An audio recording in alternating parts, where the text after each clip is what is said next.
CBS Sports welcomes you to the following presentation of the National Football League.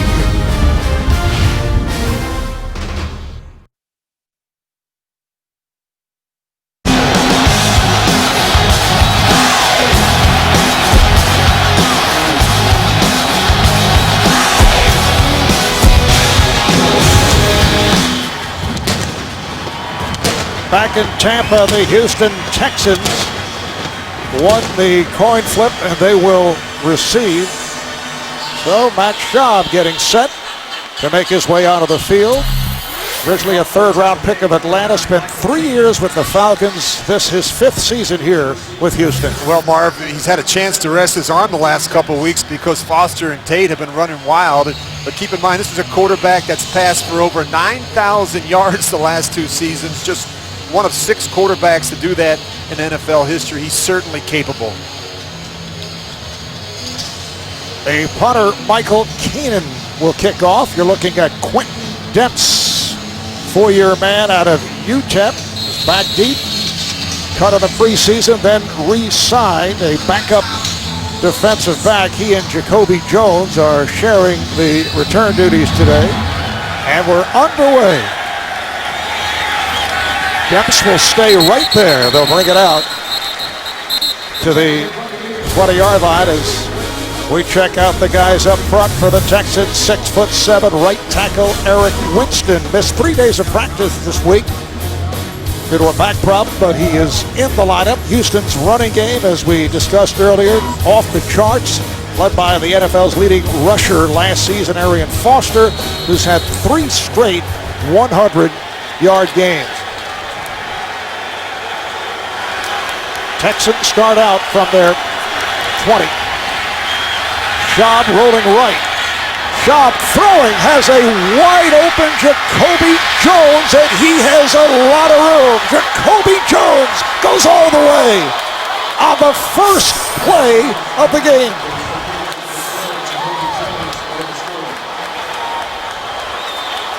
'80-yard pass play.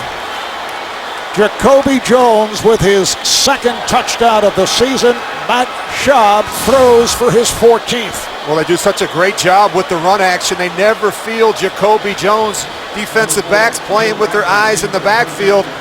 This team has run the ball so well the last couple weeks. Tampa Bay has been talking about stopping the run all week, and they turned Jacoby Jones loose on the first play of the game. Neil Rackers for the extra point. And it was blocked.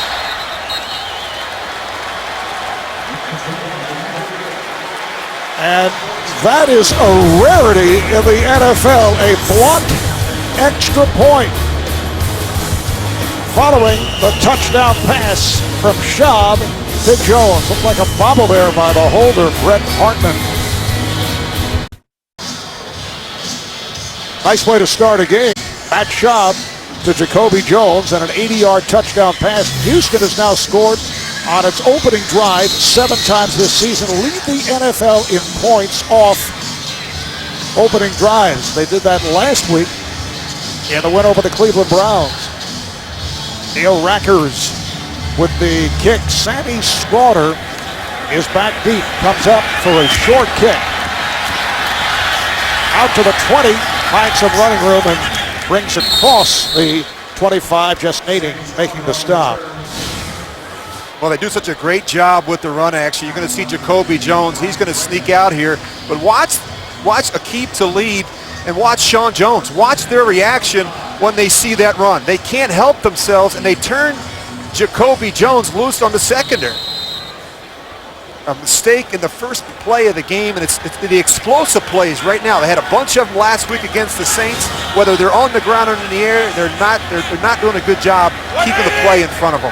And then on the bobble by the holder, the punter, Hartman, the snap was missed. Freeman fires one wide, intended for the tight end, Kellen Winslow, as Tampa Bay goes to the offense, and there is the 3-year man out of Kansas State, a 6'6", 250-pound quarterback. Well, when you put the film on, there's a lot to like about the 23-year-old quarterback. Tremendous competitor. He just needs to eliminate some of the poor decisions he's made in the first half of the season. And he's playing through a strained right thumb. He says it doesn't bother him, but it appears last game certainly it did. A handoff to LeGarrette Blount. Broke tackles, reaching to the 32, met by the free safety Troy Nolan as we check out Tampa Bay's offensive line, which includes Pro Bowlers Davin Joseph at right guard, left tackle Donald Penn. Penn making his 69th consecutive start. Backs and receivers, LeGarrette Blount, who returned last week after missing 2 games with that sprained knee. Last season he led NFL rookie running backs with 1,007 yards. He averaged 5 yards a carry. He is a huge running back, goes about 6 foot, but listed at 247 pounds in a second year out of Oregon. Freeman could not find anybody. Now he does for a first down. Mike Williams, second-year player out of Syracuse, on the reception, and it is a first down for Tampa Bay. It's a 23-yard game. They're going to have to win the one-on-one battles against man-to-man coverage. You're going to see a lot of it today. You see Mike Williams is going to beat Bryce McCain, the nickel. Nice job by the quarterback, Josh Freeman, stepping up. He's going to have to do that a lot today. He's going to have to trust that the protection's better up inside. First down at the Houston 44. Blount is the single setback. On the short set, Freeman's pass deflected and falls to the field, intended for Mike Williams. Jonathan Joseph on the coverage. The Texans defensively, and they have been terrific. Out of the 3-4, defensive co-captain Antonio Smith in there despite a bruised shoulder. Outstanding group of linebackers, doing it without the injured Mario Williams. Brooks Reed, the rookie out of Arizona, 2 sacks last week against Cleveland in the secondary. Jonathan Joseph has been exceptional, signing as a free agent after 5 years with Cincinnati. Blount finding some running room. He is tough to bring down. Gets inside the 40, picks up 5 more, stopped by the inside linebacker Brian Cushing. Marv, he's the key to this whole thing. LeGarrette Blount needs to have a big day against this Houston defense. I mean, 13 carries last week against the Saints. That's not enough. He needs more touches. He needs to be a big factor in the running game. Now, Greg Lumpkin, 3-year man from the University of Georgia, has come on for Blount.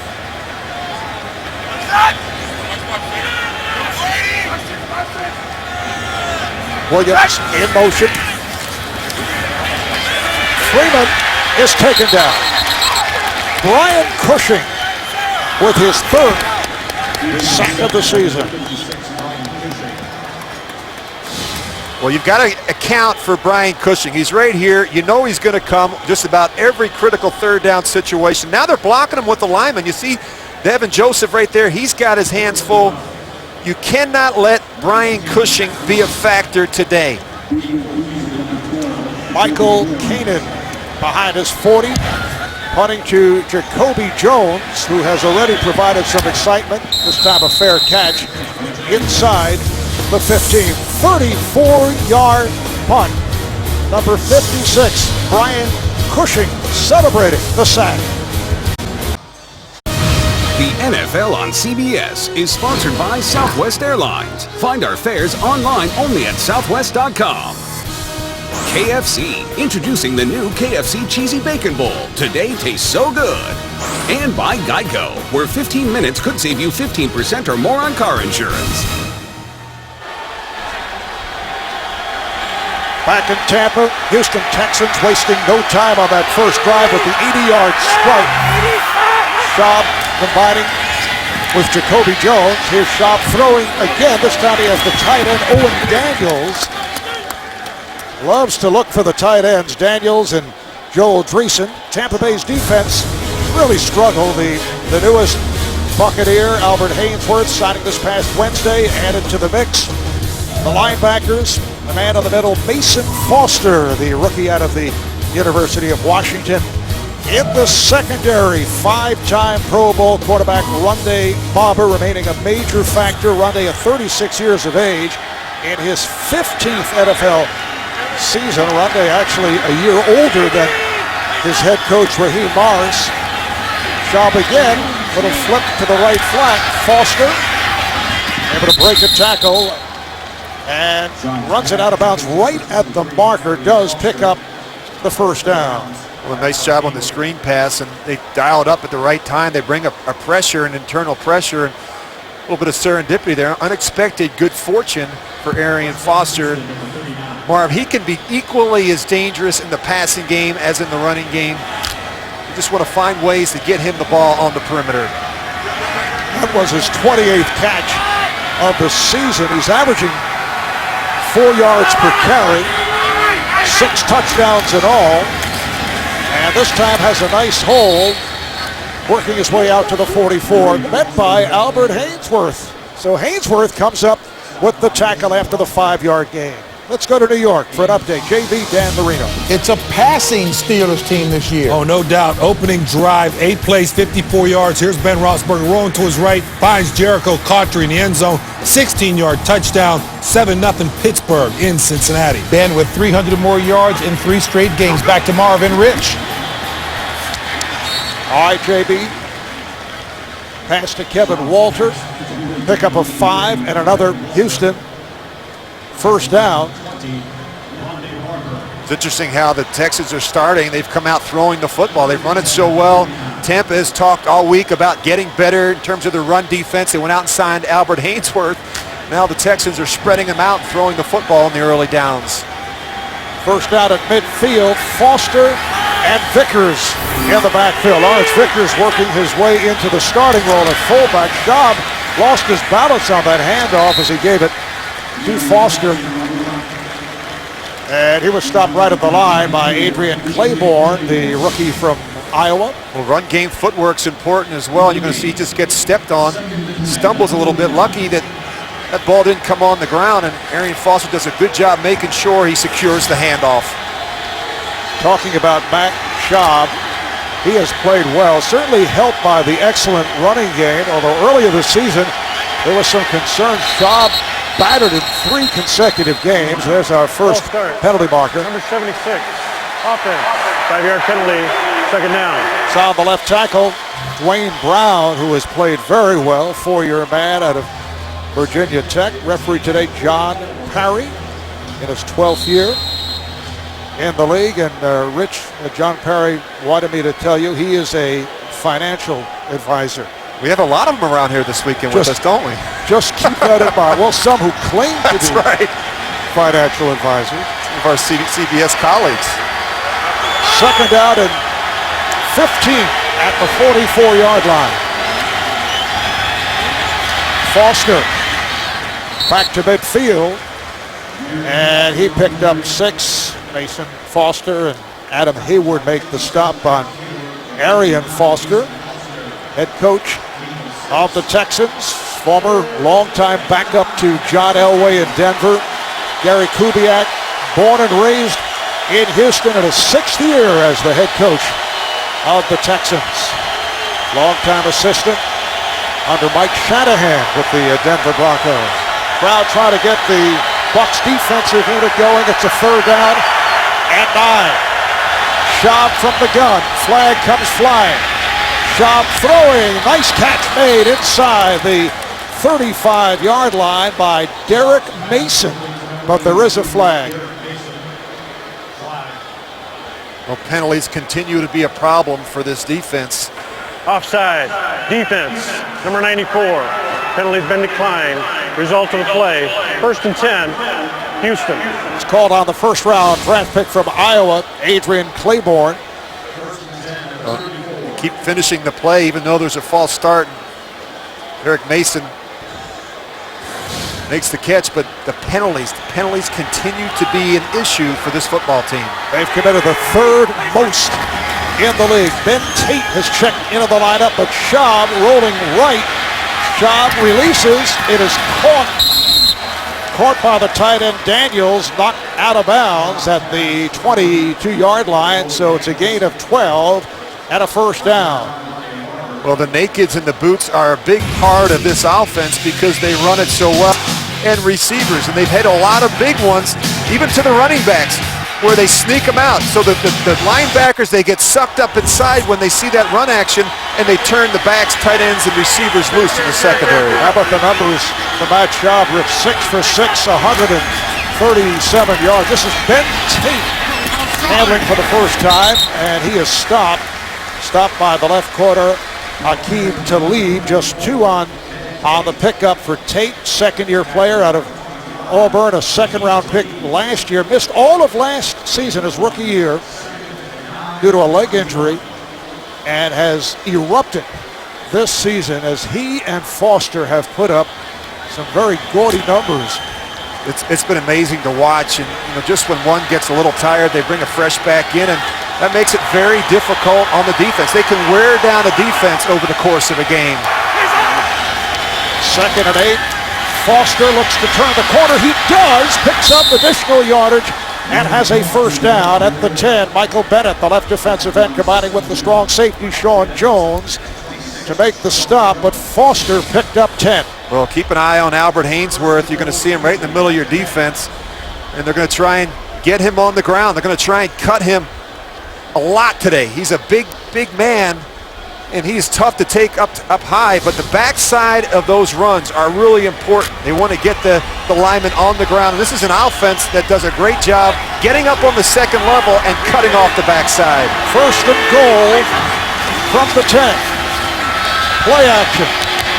Schaub able to take a long look, throwing over the head of Bryant Johnson in the end zone. He saw that Johnson was well covered. Getting back to the subject of Haynesworth, he did have that tackle earlier this first quarter, and you look back at the 6 games with New England where obviously things did not work out. He was credited with only 3 tackles in 6 games and was cut. Well, he was in a different front now. He's playing a 3-4 front. This is his natural front in terms of the 4-3, the under tackle, the 3 technique. He's back at his natural position where I think he can use some of his size and strength.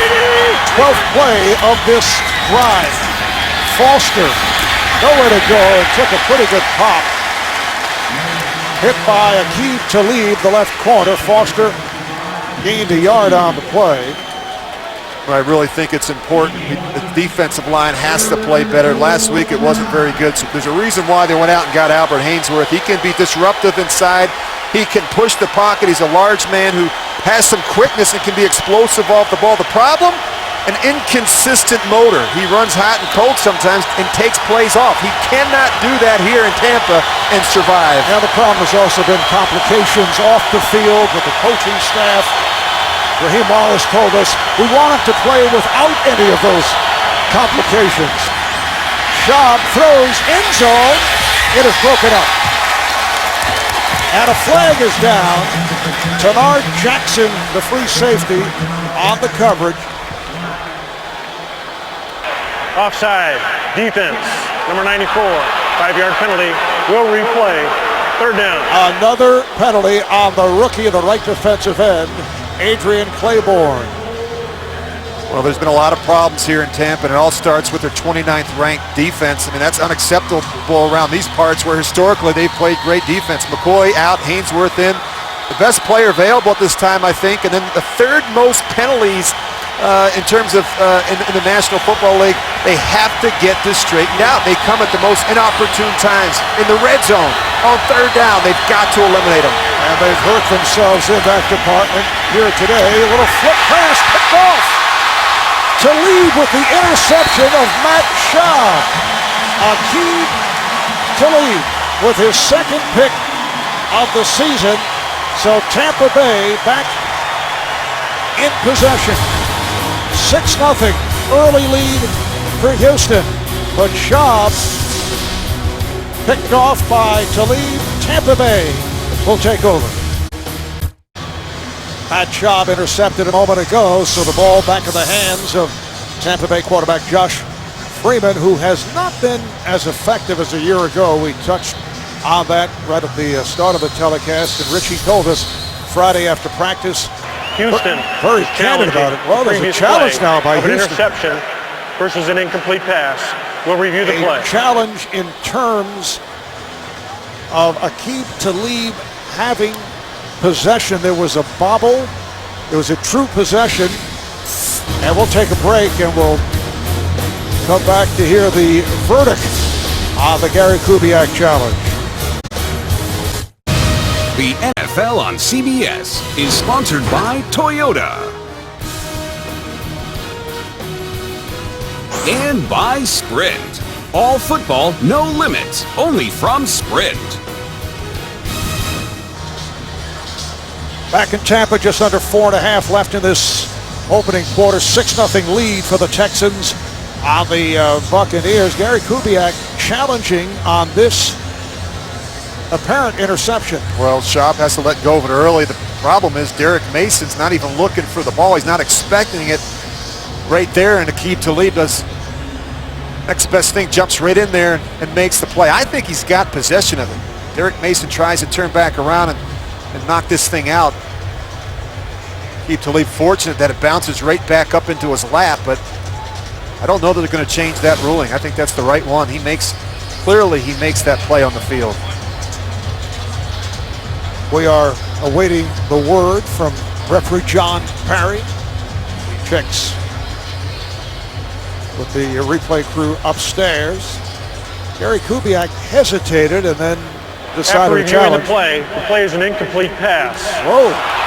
The defender on the second foot lost possession of the ball when the second foot came to the ground. Therefore, it's an incomplete pass. Houston is not charged with the timeout. Please reset the game clock to 4:34. The clock will start on the snap. I don't get it.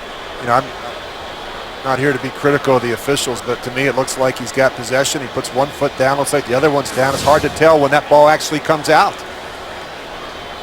I think Houston very fortunate in that situation.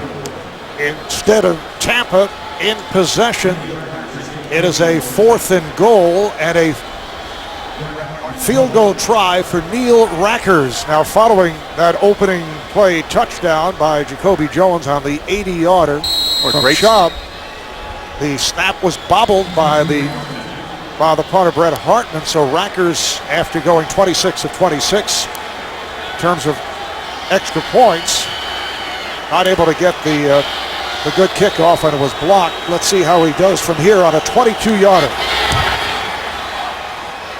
This time, well executed all around, and Rackers adds to the lead. It's the Texans 9, the Buccaneers nothing. You're watching the NFL on CBS. 14 plays, 80 yards, and Texans have the ball for 7 minutes, 23 seconds, leading to the Rackers field goal thanks to the reverse on the call off the replay as Brett Hartman gets set to kick it off to Preston Parker. And they will bring it out. Tampa Bay will have 1st and 10 from their 20-yard line. Get scores and manage CBS Sports fantasy football teams on your mobile phone. To get the free app, simply call star CBS or go to cbssports.com/mobile. Well, this is an important drive for the Buccaneers. You know, you start looking at time of possession. The Houston Texans dominate in time of possession. They have an offense that just methodically goes down the field, and they can't afford to fall behind the Buccaneers. They're just not good enough right now in the passing game. Bucs line up in the eye of the fullback Eric Lorig in front of Blunt. Blunt, the ball carrier, gets to the 24-yard line. Talk about falling behind in games, and Houston historically has gotten off to real fast starts. You look at the first half scoring differential. Houston, one of the best in football, 112 points in terms of differential. Look at Tampa Bay. They get off to slow starts, and when they can't run the ball and be in a close game, they have to throw it a bunch. They really struggle. I just don't know that they're good enough right now on the perimeter to win a lot of one-on-one battles. Eventually they have to throw a lot. That's why Freeman has thrown for over 2,000 yards. That pass incomplete, intended for the tight end, Kellen Winslow. I mentioned that sprained right thumb, which is heavily taped. I thought that handshake that you gave Josh Freeman was a factor the other day. Well, it's never a good thing when you have your starting quarterback tape up his thumb prior to the start of the game. We saw him in practice on Friday. I didn't think he threw particularly well. I think it's still bothering him. And he mentioned earlier in the week throws to his left. He really struggled with those throws. The ball was kind of spraying, getting away from him. He since has worked on it, but this thumb to me is still an issue. He's opened up 1 of 4, just 23 yards, and that is complete, but a flag down. Kellen Winslow with the catch just shy of a 45-yard line. Glover Quinn, the strong safety, on the coverage. 21-yard gain, but there is a penalty marker. And it appears that the Bucs are upset.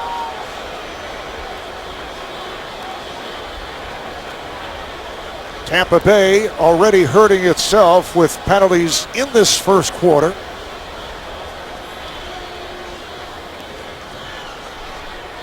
After the catch, personal foul, number 82, face mask, 15-yard penalty from the end of the run. Kellen Winslow following the reception, grabbing the face mask. Well, I think the throws to his left. Look at this ball wobble. I mean, that's an ugly throw right there. He fits it in to Kellen Winslow. And, it's the penalties at the end of plays that really continue to hurt this football team. I don't see that right there. They're going to call that on Kellen Winslow. He's trying to get the ball. He inadvertently clips the face mask of Glover Quinn. That should not have been a call. And I'd be very frustrated if I was Raheem Morris right now. He told us in practice this week that he put the players on the line. Wind sprints in practice for the entire team, not just the offender when they jump off sides or they have these foolish penalties. It's the concentration penalties right now, Marv, more than anything that are really hurting them. The false starts, the neutral zone infractions, the personal fouls, selfish penalties that kill a football team. Instead of a first down near midfield, third down and 9 at the 21. Coming up on 3 minutes to play in the first. That is incomplete. A bullet intended for Preston Parker. So the punting team will come on. Marv, I've been talking about the Bucs having to win the one-on-one battles, and talking with Josh Freeman on Friday, he said we're seeing a ton of man-to-man coverage. And they feel like teams feel they can match up against the young receivers in Tampa. And guys like Michael Williams, Aurelius Ben, Sammy Slaughter, they have to start winning these battles. Michael Kanan with his second punt of the day. Jacoby Jones able to come up with it. Oh, tough one to handle. He's well covered, has nowhere to go. He was circling, battling the sun, made the catch, the tackle by Sean Jones. 47-yard punt by Kanan. Nice shot from above on a gorgeous day here in Tampa in aerial coverage. Today's game provided by MetLife. Marv Albert, Rich Gannon. Texans take over. Ben Tate now in the backfield. They rotate Tate and Foster. Both have been going at a very high level. Tate takes the handoff, looking to circle, broke a tackle, and then is pounded from behind. A lot of mileage on about a 6-yard pickup. Well, we take a look at what Houston has done so far this season. 6-3, their best start in franchise history. The number one defense. To me, Marv, this is the most impressive thing about the Texans, a seamless transition in terms of that switch over to the 4-3, and then they're averaging 416 yards of offense the last 5 games without Andre Johnson. 160 yards of that each week on the ground. Very, very impressive. A Houston team that last year went 6-10 after starting out 4-2. They lost 8 of their last 10 games. Once again, it is Tate running hard for the first down and more. Tenard Jackson, the free safety, running about a bounds. 14 yards for Tate. How about Ben Tate, who has run for 623 yards, averaging just under 6 yards per carry, and has scored 2 touchdowns. And he can run inside or outside, and very patient runner, a lot like Arian Foster. Probably brings a little bit more power, not maybe quite the speed that Arian Foster, but look at those numbers, 645 rushing yards already this season. Just under 2 minutes remaining in this first quarter. Texans 9, the Bucs nothing. Tate, this time a short pickup, perhaps 2 on the play. The thought was that Ben Tate would be strictly a change-up type running back coming on for Arian Foster, and he has been much more than that. Well, I like how they're using both of them. I mean, it's a long season, 16 games. It's not a sprint. It's a marathon, and you have to have these backs fresh at the end of the year. And so they've done a really nice job taking Foster out early, getting Tate some carries, and just mixing them in, not only in the running game, but the passing game as well. Empty backfield for the Texans, and Schaub backpedals to the shotgun. Foster on the reception, but he is well covered.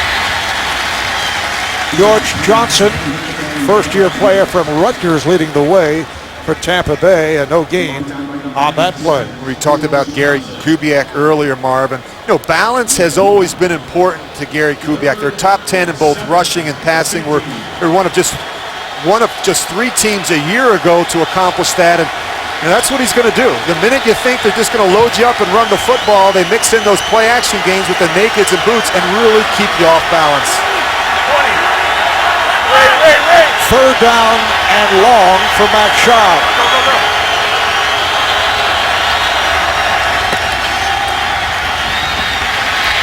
Schaub in trouble, was able to scramble free and just throws it away. Eluding the sack, somehow was able to work his way out of trouble. Michael Bennett putting the pressure on.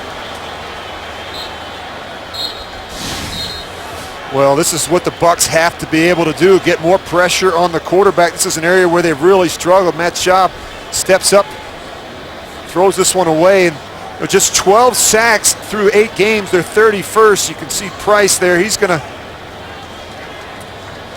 at the end, falls down. It looks like one of his own teammates falls on top of him, Adrian Claiborne. Hope he just got the wind knocked out of him. Price has to play better inside, especially without Gerald McCoy.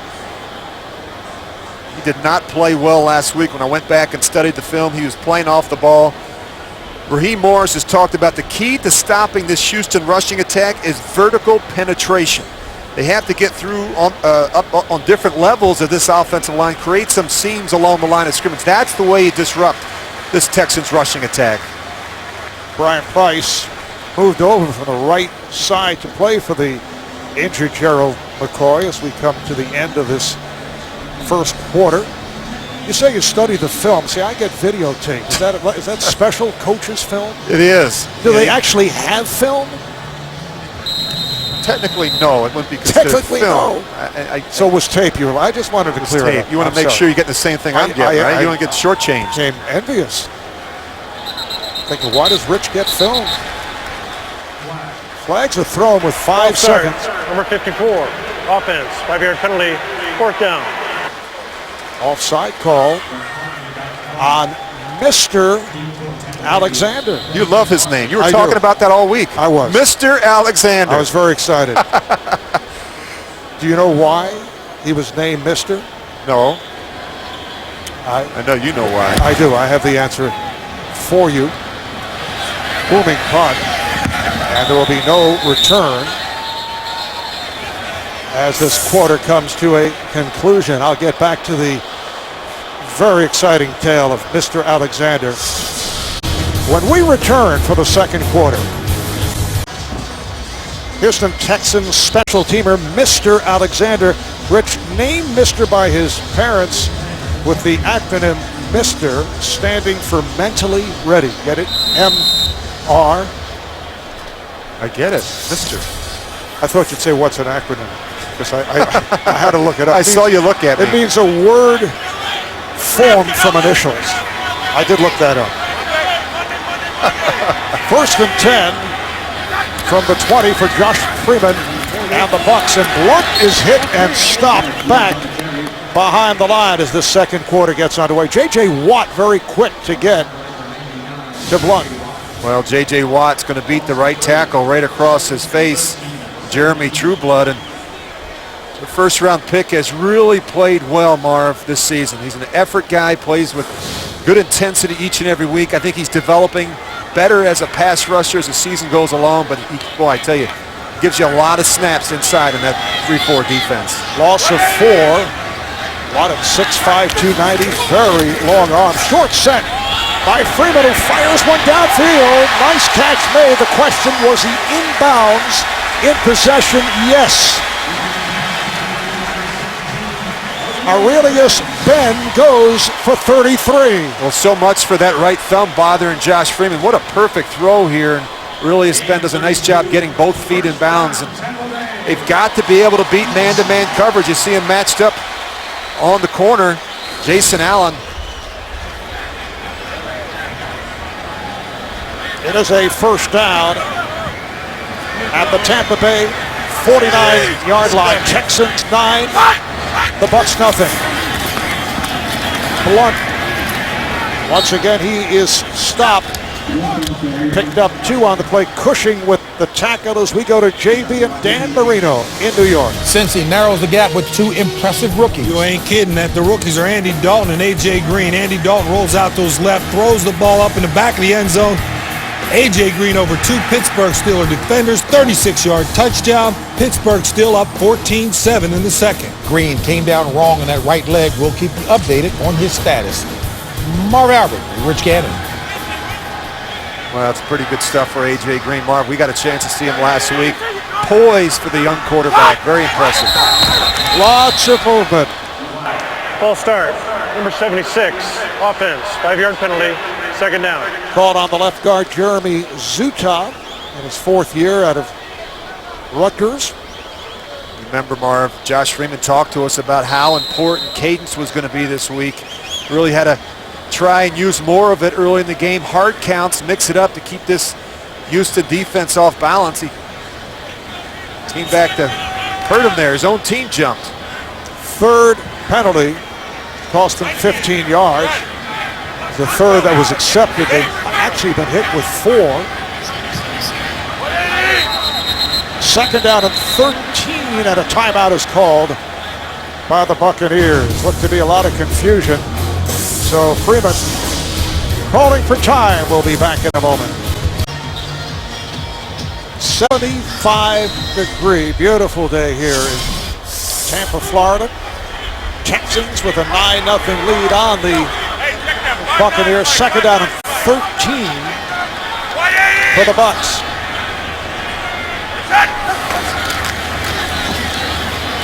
Freeman with a jump pass picked up by Kellen Winslow, but a flag down once again. Holding. Number 76, offense. 10-yard penalty. Will replay. Second down. And again, it's the left guard, Jeremy Zuta.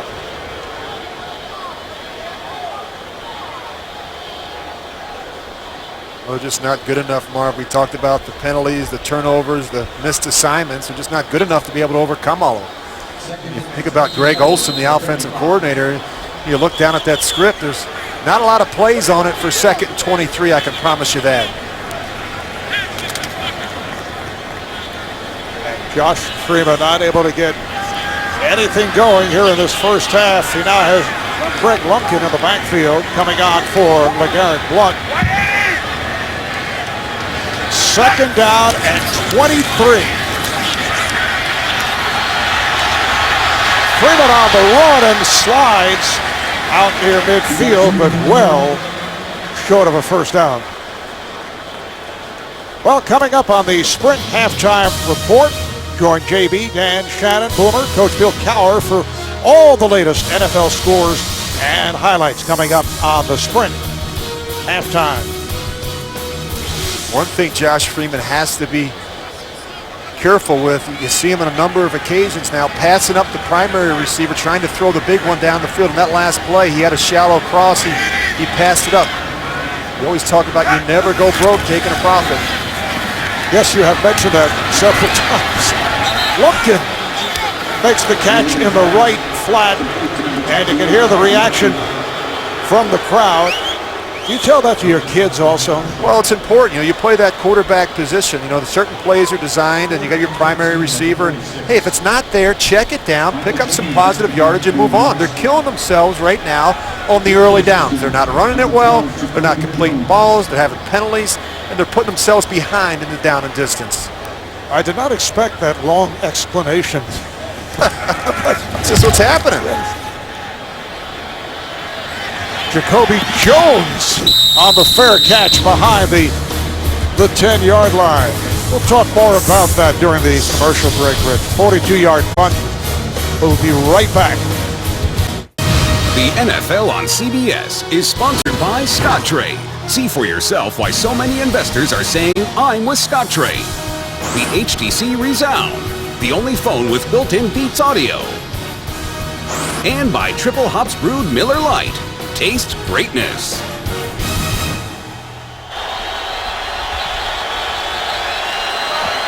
Back in Tampa, Houston starting out from its 10-yard line. Schaub is now 7 of 10. Started out hitting his first 6 throws. Arian Foster gets the call. Just a yard on that play. Albert Hainsworth with a second tackle. One more, and he matches his entire total as a member of the Patriots. Oh, you're wrong. Did it in 6 games for New England.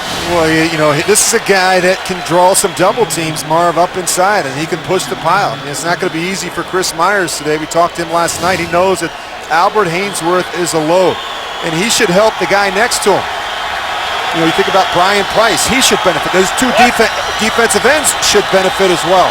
2nd and 9 at the 11, and a flag is thrown. You go back and you study Albert Hainsworth. He has struggled. Neutral zone infraction. Number 95, defense in the neutral zone, which created the false start. 5-yard penalty, 2nd down. Well, he's always been susceptible to the hard count. He does a wonderful job trying to time the count and get on the shoulder of the lineman. And you see Schaub comes up here, and he just gives him a little bit of a hard count, and that's enough to get Albert Hainsworth to jump into the neutral zone.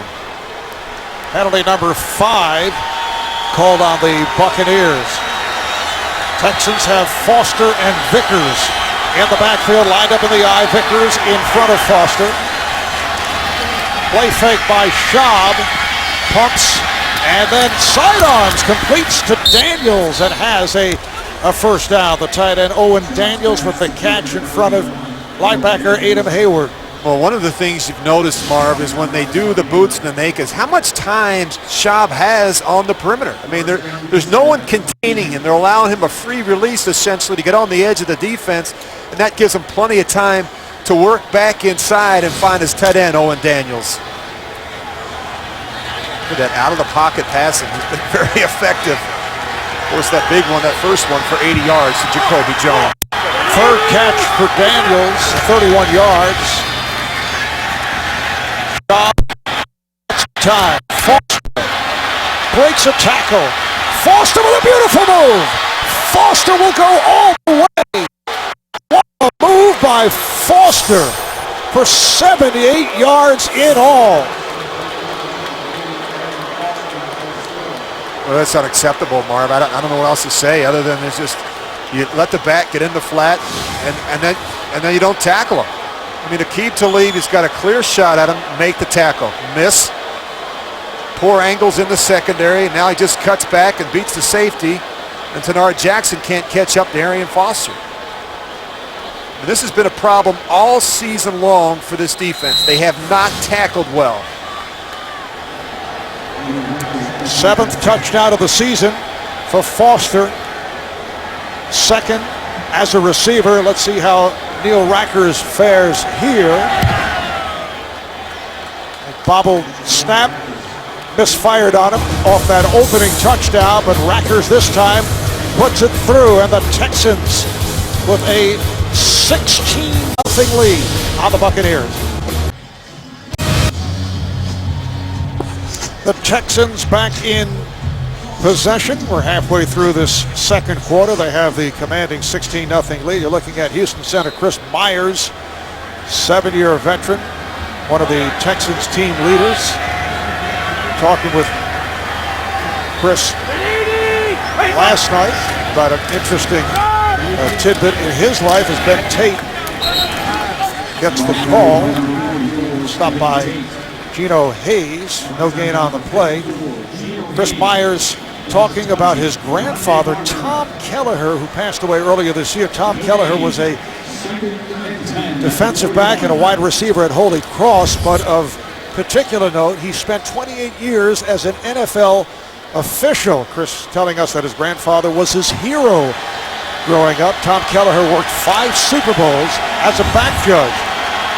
And Chris said, after his grandfather retired from the NFL, he was his worst critic. Every Monday after a game, he'd get a phone call, and his granddad would give him an analysis in terms of infractions that were committed, as Brian Price is able to get to the quarterback for the first sack of the day for the Bucs. Well, you just jinxed him. He's just going to get beat. You see Myers working inside with Breisel. He thinks he's got help there. He turns him loose, and Brian Price gets a freebie. Just comes right up the middle, splits the double team between the center and the right guard. A loss of 7. How's that for timing with dealing with center? Impeccable, as usual. 3rd and 17. Foster tried to accelerate, but was stopped. So a good possession defensively for the Buccaneers. 3 and out, Houston. Well, they needed a big. Yep. Sorry, Marv. They needed a big stop defensively. And, you're struggling a little bit on offense. Sometimes a big return can get you right back into this thing. As you look back and you see Preston Parker under the punt by Hartman, and he bobbled. As Parker found some running room, refusing to go down. Nice recovery as he moves it across the 35-yard line after that muff 44-yard punt and a 23-yard return. Tuesday, a cop who remembers everything will turn to her family to solve a mystery that you'll never forget. Mary Lou Henner guesting on TV's #1 show, Unforgettable, Tuesday only, CBS. It has been a rough one for the Bucs. They've punted 4 times. They've been hit with 5 penalties, only 2 first downs. And not a lot of big plays, and that's been a problem, not only in the running game, but in the passing game. They need an explosive play to kind of get them going. Freeman looking to throw on first down. Goes short range. The flag is thrown. Mike Williams making the catch and bringing out to midfield, met by Connor Barwin. Number 75, offense, 10-yard penalty, first down. They bring it back as the right guard, Davin Joseph, a Pro Bowler back in 2009, is called for the hold. Well, again, the penalties, Marv, we've been talking about it. We talked at great length with Raheem Morris about it. It's driving him crazy. He said it's been such an issue that he's actually had the players run wind sprints in practice. He talked about even on Wednesday, they had a fight in practice on Wednesday. Let the 2 players finish, and then he got the entire team on the line and had them run. And this is a problem they've got to get corrected. Sets it back to a 1st and 20. Freeman able to complete across the 40.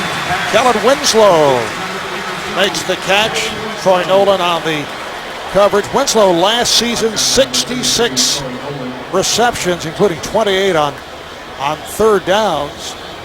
His 8th year out of the University of Miami, picked up 14. Well, that's the matchup they have to take advantage of. Kellen Winslow matched up on the linebackers and the safeties in the middle of the field. When push comes to shove, that's kind of his security blanket. That's the player I think he trusts the most in the passing game. 2nd down and 6, Blunt. And to this point, Houston has done a very good job on LeGarrette Blunt. Lost a couple on the play. Well, they're doing such a good job fitting and filling holes. There's not a lot of places for LeGarrette Blount to go. You look at the pressure, internal pressure usually hurts you in the running game. They're not doing a good job cutting off the backside. Look at those numbers. Penalty yards 49, rushing yards just 25, and Blount has carried 7 times for only 14 yards. 3rd and 8. Lumpkin has a first down. It was not the first option for Freeman, but Lumpkin able to make the catch underneath. Goes for 16 at a Tampa Bay first down. Well, really just trying to get the back manned up on the linebacker, and Cushing follows the guard out, and then Lumpkin slides back across his face, does a nice job getting open and giving Josh Freeman an outlet. First down for the Buccaneers. They go with Blount and Lorig in the backfield. Lorig, the fullback in front of Blount. Freeman trying to pass, had to tuck it in. Freeman on the run and has a first down inside the 35. Glover Quinn was able to make the stop. J.J. Watt putting the pressure on, but Freeman was able to escape that pressure. Well, there was nowhere to throw it. I mean, they're just sending 2 receivers out in the route, and you see Josh Freeman, he's going to do the next best thing, pull it down and run, and whoa, wait a minute. You got to be careful. D'Amico Ryans doesn't see him till the very, very end. Tampa Bay 1st and 10 at the Houston 33. Short set. Another first down picked up by Mike Williams. A beautiful pass on a timing pattern as Williams is working against one of the best quarterbacks in the NFL, and Jonathan Joseph. And remember what Jonathan Joseph told us last night, that Mike Williams caught the game-winning touchdown on him last year when Jonathan was with Cincinnati. So they get the man-to-man matchup. Very nice throw here by Josh Freeman, putting some air on the ball and giving Mike Williams a chance to go up and use his size. That is a 20-yard pickup, and we have hit the 2-minute warning. The Bucs with their best offensive possession of the day. 2 minutes remaining, first half. This is the best drive of the first half by Tampa Bay, and it sets up a 1st and 10 at the Houston 13-yard line. 16-0. Houston on top. Blount below deep back.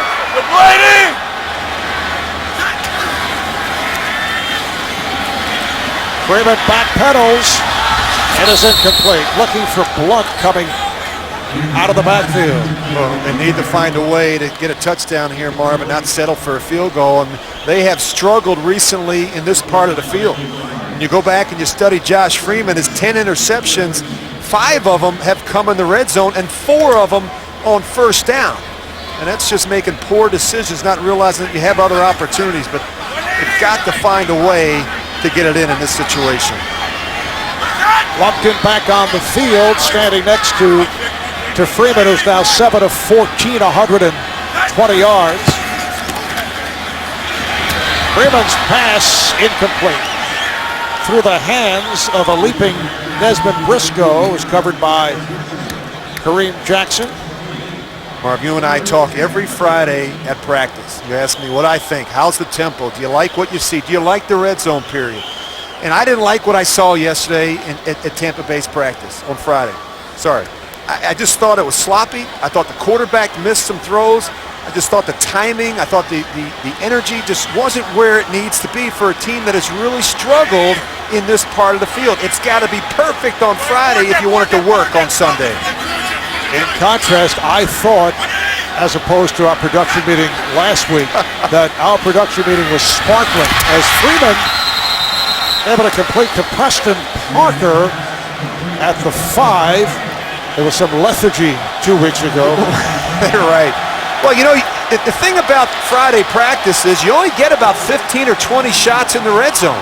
And so if it's not crisp, if it's not sharp, if it's not full speed, it's very difficult for the quarterback to anticipate where the cuts are going to be and where the throws have to be when it's going a lot faster on Sunday. And that's the problem right now with this Buccaneer offense. It's a 4th and 2 at the 5, and the Bucs will go for it. Down 16-0, why not? A jump pass, and it is broken up. Intended for Briscoe, and Kareem Jackson with the coverage to stop that drive. So the ball on downs, back to the Texans. I think he puts a little bit too much air on this throw. Watch, he almost gets off the screen, and now Briscoe is waiting. He's got to get that one up and down quicker before the corner's got a chance to turn and make this play. Houston taking over at the 5-yard line. The Texans at 6-3. They lead the AFC South game and a half over Tennessee. Titans playing at Carolina this afternoon.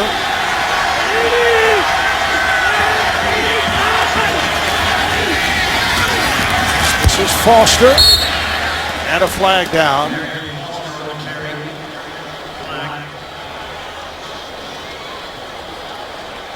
As you see, a hold called on the Texans. Holding, number 55, offense, half the distance, replay, first down. Well, it's on the center, Chris Myers. Coming up on the Sprint halftime report, join JB, Dan, Shannon, Boomer, and Coach Bill Cowher for all the latest NFL scores and highlights coming up on the Sprint halftime. Sets it back to a 1st and 12. The ball is at the 3. And it is Foster. Did he get? Let's see. Well, lost a couple. The question was, did he get out of the end zone? But they'll move it back to the 1. Well, I think what you're talking about is a good effort by the back, extending the ball over the goal line. Penetration, vertical penetration is going to be the key here. Michael Bennett. Now watch Arian Foster just extend that ball over the line. It was almost a safety as the ball is placed actually about the half-yard line. Tampa Bay takes a timeout, so they have 1 remaining with 1.5 minutes left in this first half.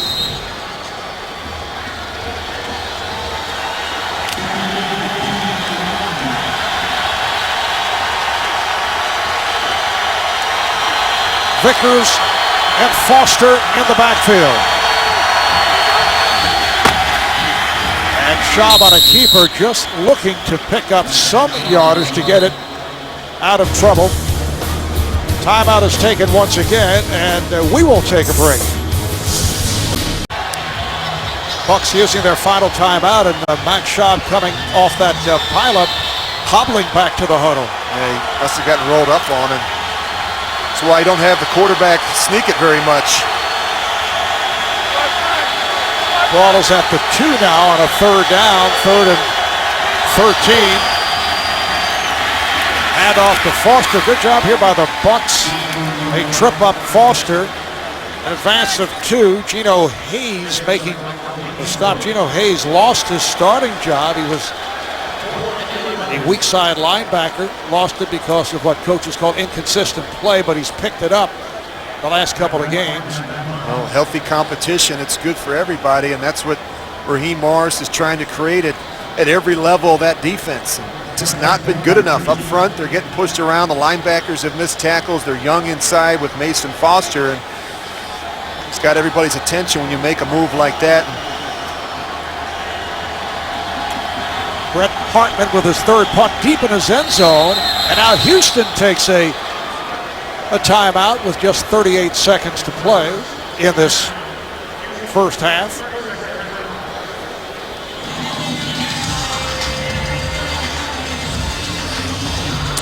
Well, they appear delirious. They're our buddies. We tune in every week. No one is that happy. We got a former Buck. I'm always curious to see what our guy Warren Sapp has to say, an old teammate of mine with the Oakland Raiders. Preston Parker back deep. And here's the punt by Hartman facing a big rush and a good punt. Parker with the return. And taken down at about the 47. Jesse Nading on the stop. 53-yarder by Hartman. 10-yard return. And there is, it's like one of the Buccaneers shaken up. George Johnson, special teamer, backup defensive end, who was part of the pursuit, looking to block that punt. Down to 28 seconds left in this first half as the Buccaneer medical staff comes out to take a look. Tampa Bay started the season at 3-1. They're now 4-4. Lost to the Saints in New Orleans last week, back from their Week 8 bye. So they've dropped 2 in a row at New Orleans, and then they lost that game in London to the Chicago Bears. You look at the NFC South standings, New Orleans and Atlanta playing today in Atlanta. Well, they've actually been pretty good at home. I mean, 3-1, and every team that has beaten them has at least 5 wins, as Gary Kubiak reminded us of last night. And they've beaten some pretty good teams, and they got on Atlanta pretty good earlier, and New Orleans, and they've just been inconsistent, and that's really the thing that's held them back. And you look at 28 seconds left on the clock for Josh Freeman. You've got a chance now to throw one down the field and give yourself an opportunity for a field goal. No timeouts left. If it's completed in the field of play, you've got to hustle that group up there and get that clock killed. And you see the Saints in front of the Falcons at the half. Well, they bring out the cart for George Johnson.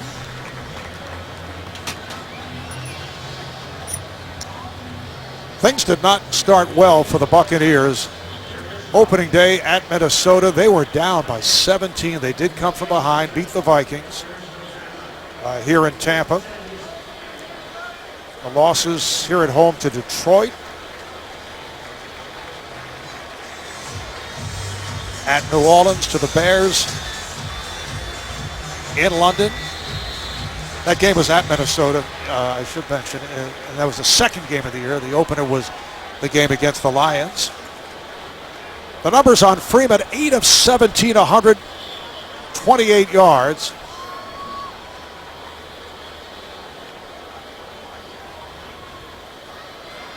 Once again, Freeman working out of the shotgun. Nice leaping catch, but short of the first down. Kellen Winslow on the reception picks up 7. Well, he likes that matchup. We've talked about the tight ends against the linebackers and the safeties, and talking to Gary Kubiak, they felt pretty good about their 2 safeties, whether it's Troy Nolan or Glover Quinn. Glover Quinn, one of their better cover corners a year ago, now playing safety. They felt pretty good about that matchup.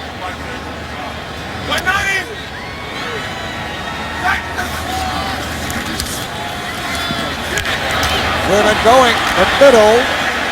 The catch made right at the marker by Briscoe. Tampa Bay, I should say by Lumpkin. Tampa Bay to the line in a hurry, and they'll just run it out. 3 seconds to play.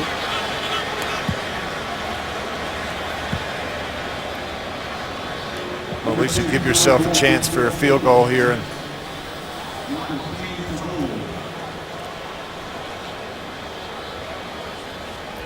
so field goal attempt coming up for Connor Barth, and it's a 54-yard attempt. Barth 16 of 18 on the season. 2 misses from 55 and from 46. And timeout is taken by the Texans. His career-long 54 yards. And it looks like there's a slight wind into his face. You look at it from our vantage point, a little wind from right to left, and that's not going to help him at all.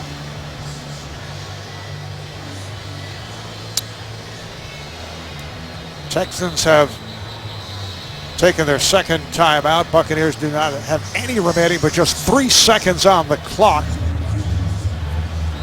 And Houston has that 16-0 lead. Think about how well this Houston defense has played in the first half, Marv. They've held each of their last 3 opponents to less than 175 yards of offense in each game. I mean, they've really been playing well. And here is the long field goal attempt. It is good. It just did get over the crossbar. And officially, it's been called 55 yards. So that is a career high for the 4-year man out of North Carolina, Connor Barth. That's the end of the first half. Houston with a 16-3 lead on Tampa Bay. We'll be back with the Sprint halftime report after this message and a word from your local station. You're watching the NFL on. Back in Tampa, headed to the second half. The Texans have a 16-3 lead on the Bucs. Marv Albert with Rich Gannon. Let's take a look at the NFL mobile recap presented by Verizon. This is first play by Houston from scrimmage. Matt Schaub for Jacoby Jones, who goes 80 yards for the score. That's how they open the game. And Rich, it has been all Houston in that first half. Well, you want to start fast, and that's just what they did. And you think about a couple big plays in the game, the throw right there, and of course the one to Arian Foster where he goes 78 yards. Poor tackling has really hurt the Bucs defense. The penalties as well on offense. They've got to get things turned around here in the second half. One of the most penalized teams in the NFL, and Tampa hit with 6 penalty calls in the first half. Yeah, the penalties are just not good enough to be able to overcome them. And then look at the yards per play. That's amazing. Tampa's defense allows an NFL worst 6.3 yards per play in the first half, 9.6, and then yards after catch. And Marv, this gets back to tackling. Just good, sound, fundamental football, getting them on the ground, and they're not doing that. Now, one of the things that's really surprised me is that right there. LeGarrette Blount, 7 rushes, 14 yards. And, you know, just last week, we talked about he needed more opportunities, more carries. He had just 13 against the Saints. They've got to find a way to get him going because he can be a difference maker for this Buccaneers offense. Brett Harmon kicking it off for the Texans. And Sammy Stroder lets it go as it nearly carried into the stands. So they'll bring it out to the 20-yard line. Matt Schaub, 9 of 12, 222 yards, but you have the 80-yard play and the 78-yard play. Matt will take it. 2 touchdowns. 158 yards on 2 plays. It works for me. And, you know, Josh Freeman, both teams have struggled on third down, particularly the Bucs, and a big reason why is they've not been very productive on the early downs. They've got to find a way, if it's not LeGarrette Blount, some play action on first down to soften up this Houston secondary.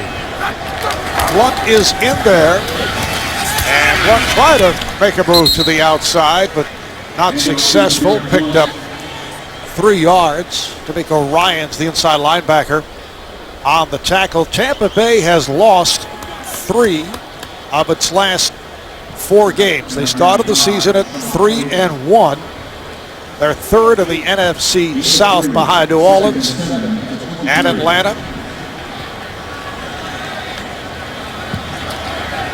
Second down and 7 from the 23 as this third quarter gets underway. Once again, Blount. Very difficult to bring down and has a first down, getting across the 30-yard line.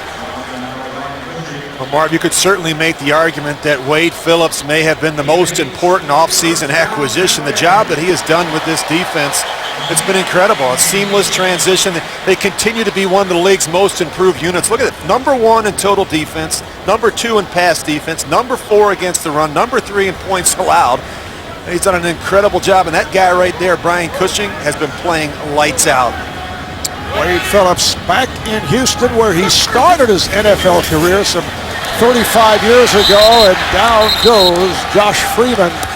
Brooks Reed with his 5th sack of the season. He had 2 last week against Cleveland. Well, he's just going to come off on the end man on the line of scrimmage. They have the boot action, and Josh Freeman doesn't anticipate Brooks Reed right in his face. And Marv, he has been really playing some great football and he's really developed as a pass rusher. We talked about 3 straight games with the sack, 2 last week against the Browns, and he's making a lot of plays as the end man on the line of scrimmage.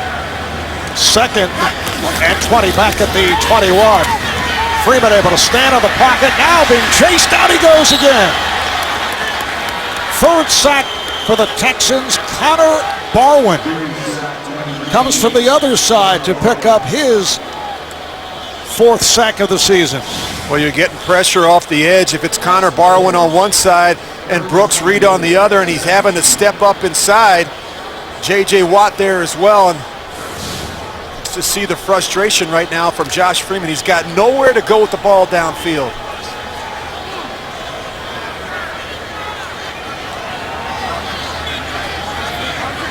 Third and 24. Out of the shotgun, the pass is batted down. Brooks Reed, number 58, getting a piece of it. Hear the boos from this crowd. Brooks Reed, he just knows this ball is coming into the flat, so rather than rush, he just sits there and plays off of Jeremy Trueblood, the right tackle. He's really playing with a lot of confidence right now. Busy day for Michael Keenan. This is 5th punt.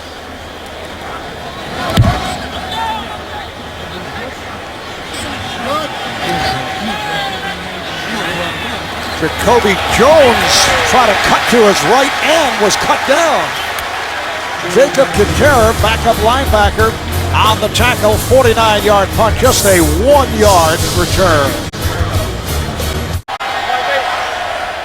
Houston taking over at the 35-yard line. Handoff to Arian Foster, finds a hole.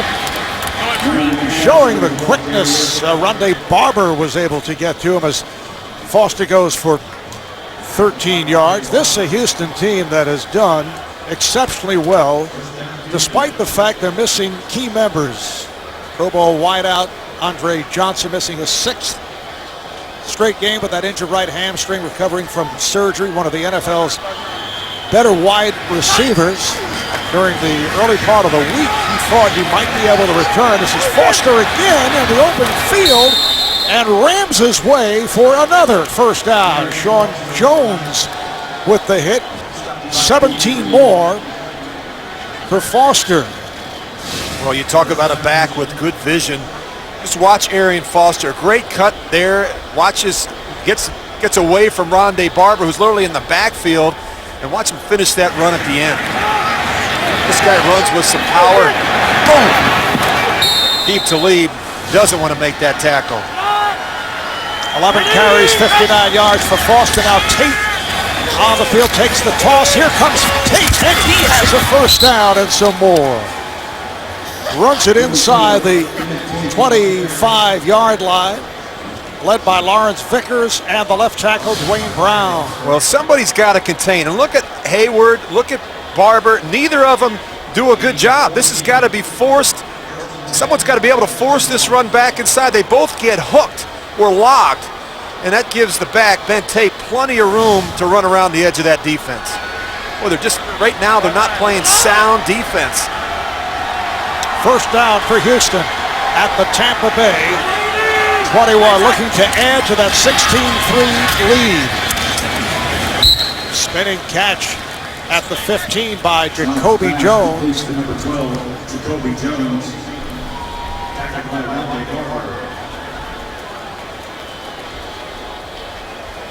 Look at the running back comparison between Foster and Tate. You know, they're just getting big chunks of yards, and that's what's been so impressive. And how they just keep rolling them through there, keep a fresh back in there, and now they've even got their third back in there, Derek Ward. Why not give him a few opportunities?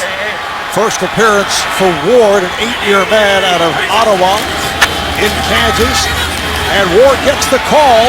Ward inside the 10-yard line where he's hauled down by Sean Jones. Derek Ward played for Tampa Bay back in 2009. Spent 5 years with the Giants, had a 1,000-yard season. That was 4 years back, a member of the Super Bowl champion Giant team in 2007.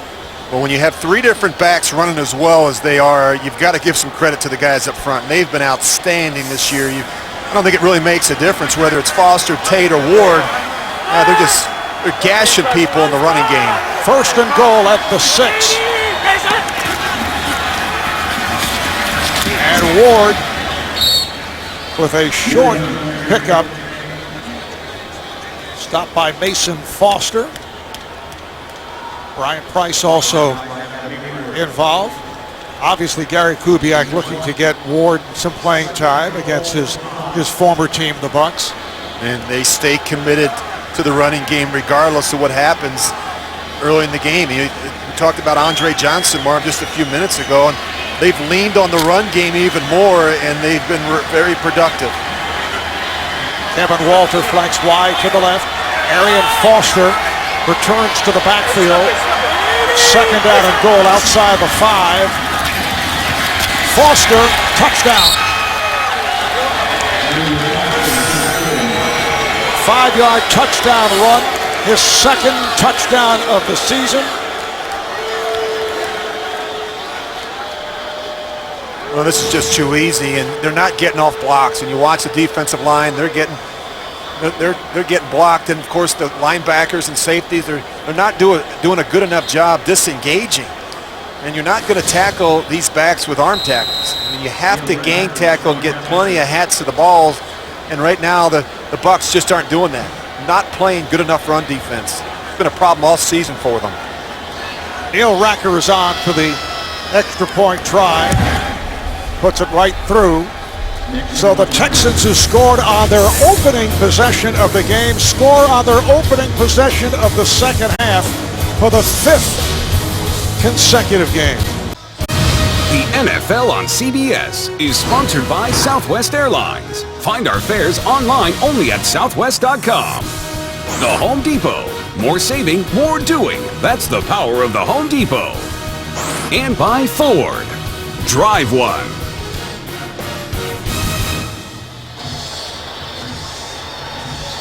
Back in Tampa, the rookie from Central Michigan, Brett Hartman, getting set to kick it off. Sammy Stroughter is back deep.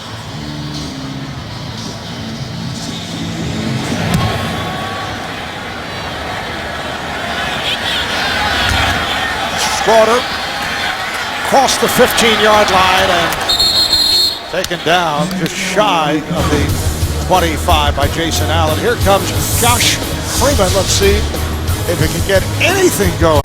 Tampa Bay goes back to the offense. Back in Tampa, Marv Albert, Rich Gannon, a commanding lead for the Houston Texans over the Tampa Bay Buccaneers.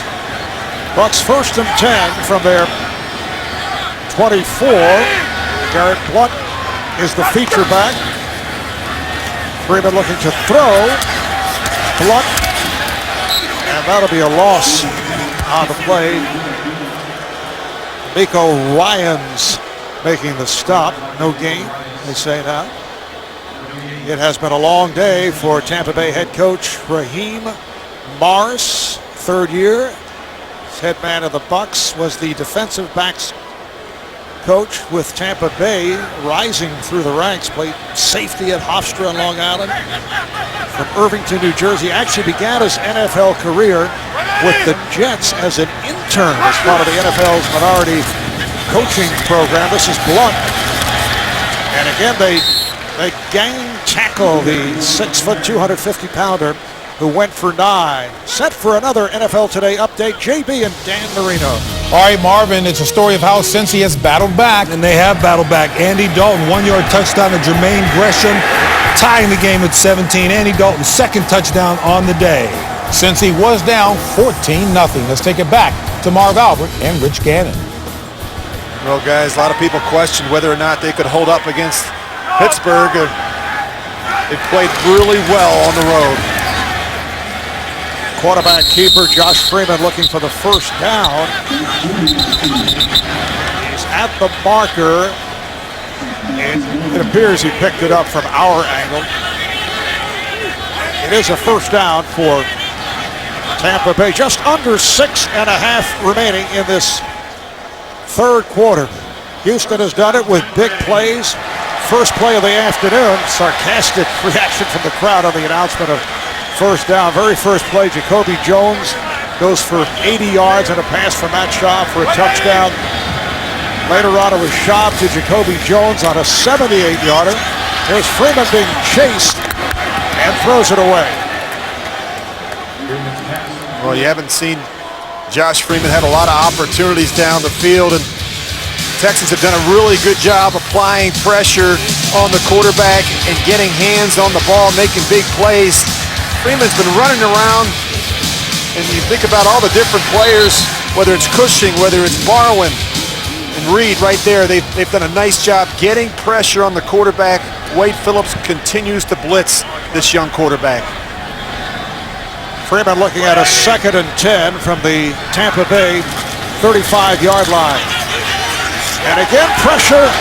Down he goes for the 4th time. J.J. Watt picks up his 3rd sack of the season. Well, 24 sacks already coming into today's game. That's the 4th best. And Josh Freeman's got to get away from the center. But when he does get away from the center, you look downfield, Marvin. We've been watching the secondary. They're not winning. You look at Mike Williams, Aurelius Ben, they're not winning against Jonathan Joseph and Kareem Jackson. Gary Kubiak telling us yesterday that Jonathan Joseph has been the impact player as far as their #1 ranked defense is concerned.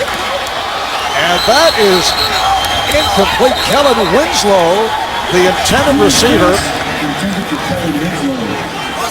and he was double covered. That's a big hit by Jonathan Joseph. And Barb, you were just talking about the addition of Jonathan Joseph, and it's made a huge difference. And Gary said he essentially shuts down one side of the field. And he plays, he's a guy that helped make that a very good defense in Cincinnati. He felt like there was an opportunity to come over here and do the same thing in Houston. The officials huddled up discussing that last play. Meanwhile, the punting unit has come on for the Buccaneers. The ruling on the field after discussion is a catch, interception, 1st and 10. Houston, the player was down by contact. Well, the ball was deflected, we'll take a timeout. And apparently it was Brian Cushing who came up with the deflection, so it is an interception. Would have been a 4th down punting situation, but it adds to Cushing's stats. The NFL on CBS is sponsored by E-Trade. And by the Droid Razor. Thin is no longer frail, only at Verizon. Off the interception by Brian Cushing, they start out at the 39. And here is Arian Foster for Houston. Knocked out of bounds at the 32-yard line by Brian Price.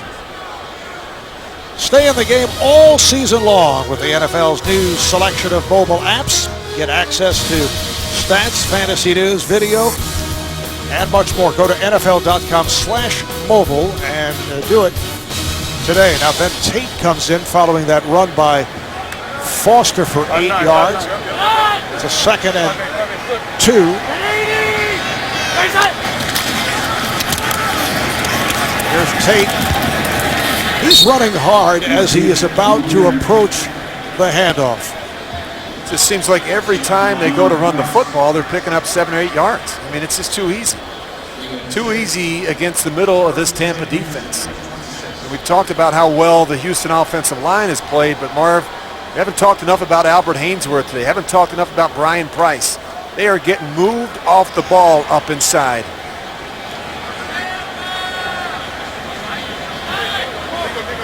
First and 10 at the 26.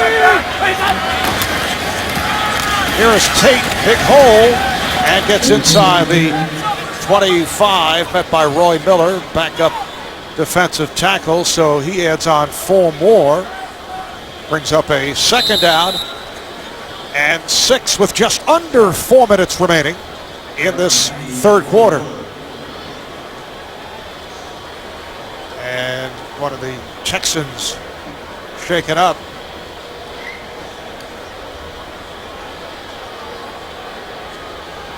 All right, we will step away. We'll be right back.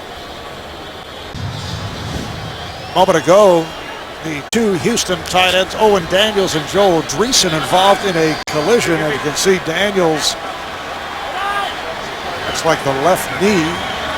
2nd out and 7 for the Texans at the Buck 23-yard line. Schaub coming up short, intended for Dreesen. Pressure from Daquan Bowers. Texans have been very effective. How about 9 yards per play for Houston? And Gary Kubiak has done a really nice job as the play caller, keeping this team off balance. They came out throwing a little bit, softened them up, started rotating the backs through, whether it was Foster, Tate, even Derek Ward, and they've done a nice job getting after this Tampa Bay defense. Just those numbers affected by the 2 long pass plays for 80 and 78. Here's Foster. Foster able to maintain his balance after he took the hit as he works his way inside the 10. It's another 13 for Foster. Well, they have their empty no-back set, and they actually take Arian Foster and they put him out as a wide receiver, and Matt Schaub's just going to kick this one out wide, and Jacoby gets a nice block, and now that allows Arian Foster to get up on the 2nd level. Jacoby Jones really helps his partner out there. And these receivers, as you study these receivers, they're very unselfish. They're willing to block in the running game as well as the passing game. 1st and goal from the 9. Derek Ward is back in, takes the handoff. Able to change directions getting inside the 5, met by Quincy Black, the strong side linebacker. 5 on that pickup. Look at these numbers here. Arian Foster running for 71 yards. Receiving yards 102 on 4 catches. 13 carries for the 71 for a total of 173. Another outstanding performance by Foster. His 3rd 100-yard receiving game. How about that for a running back? 2nd and goal at the 4. Another Houston touchdown. It is Derek Ward off a huge hole on the right side.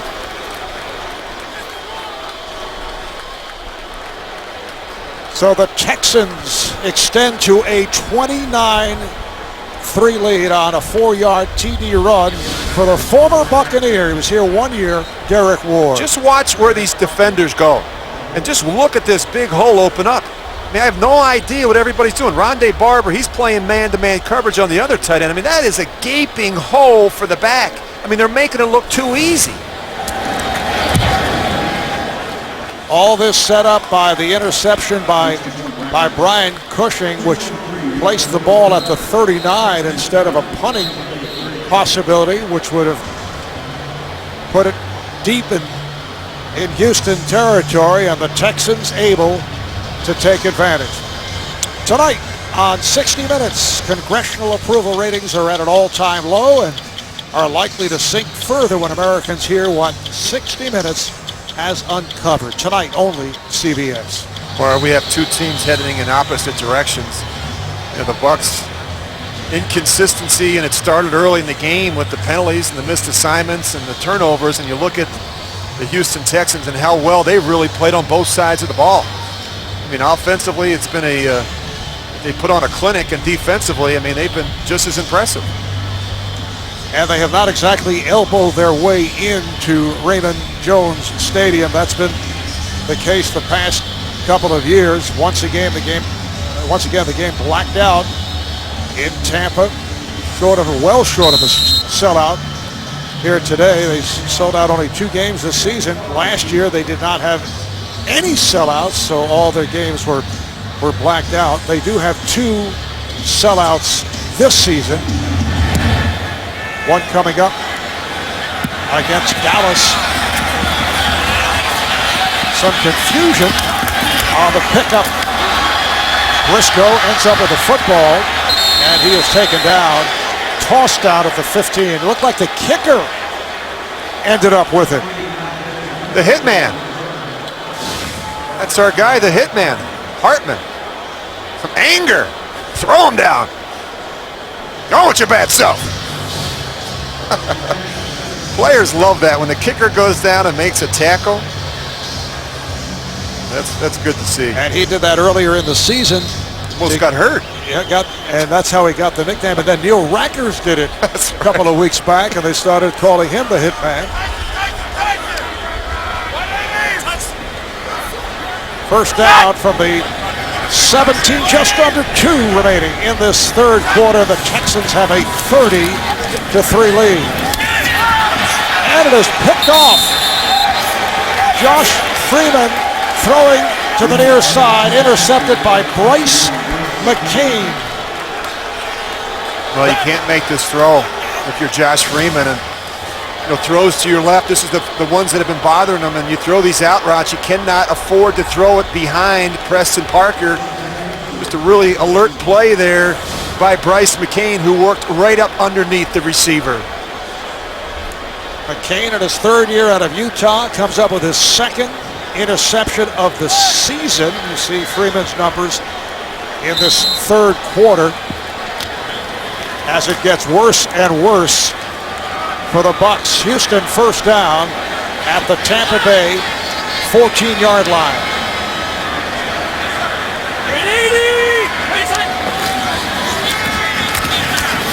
Foster tried to stretch it out and could not. Michael Bennett, left defensive end, makes the tackle. A loss of 6 for Houston. Well, that's the kind of stops you want to see. And you look at Josh Freeman there, and I don't recognize this quarterback. He played so well last year, 25 touchdowns and just 6 interceptions, and he just looks like a different player. He looks like he's lost a little bit of his confidence, his swagger. I don't think he's got a lot of trust in the players around him right now. When you watch him play, you watch him throw the football in practice.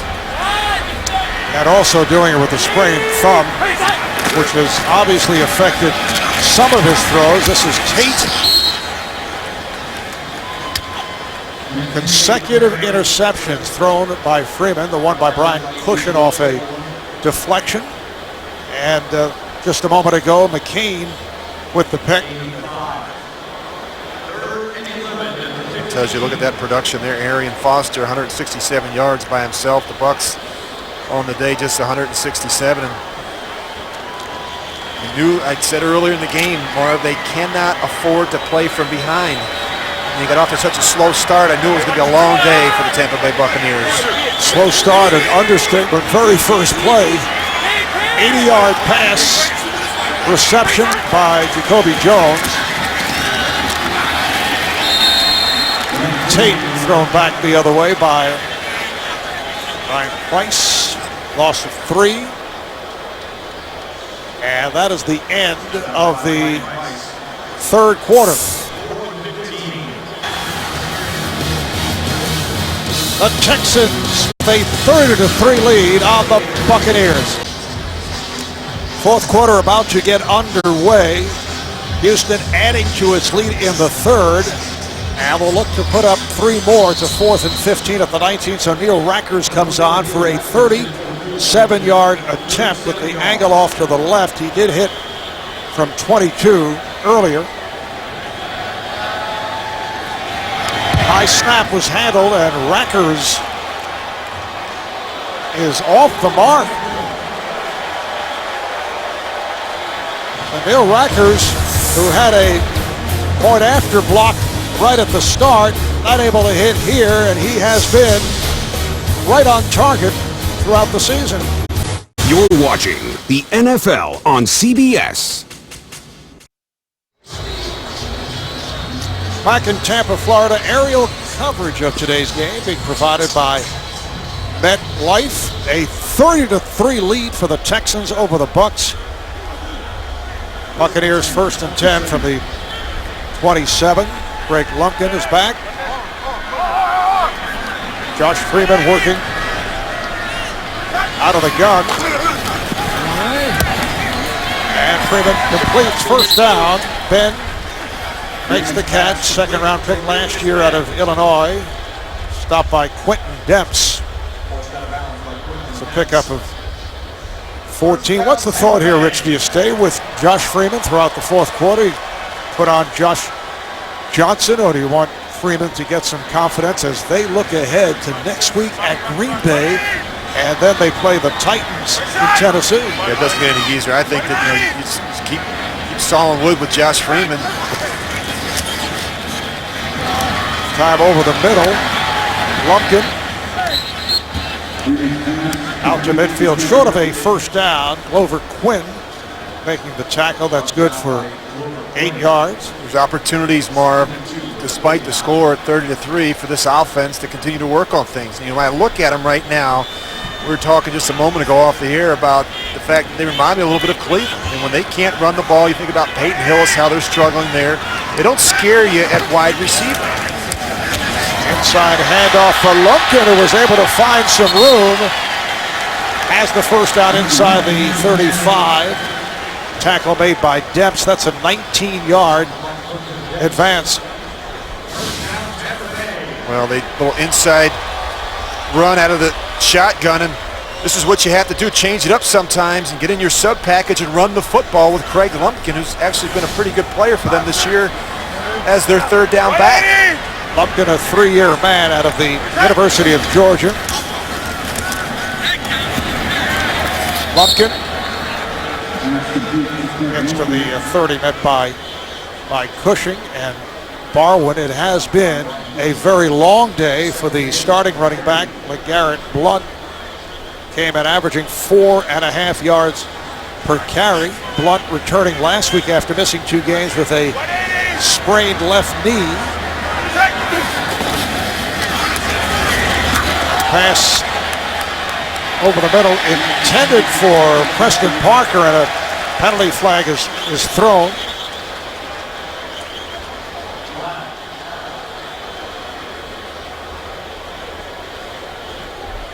Pass interference. Defense, number 21. Automatic first down at the spot of the foul. It's called on Bryce McCain, backup corner, who had that interception.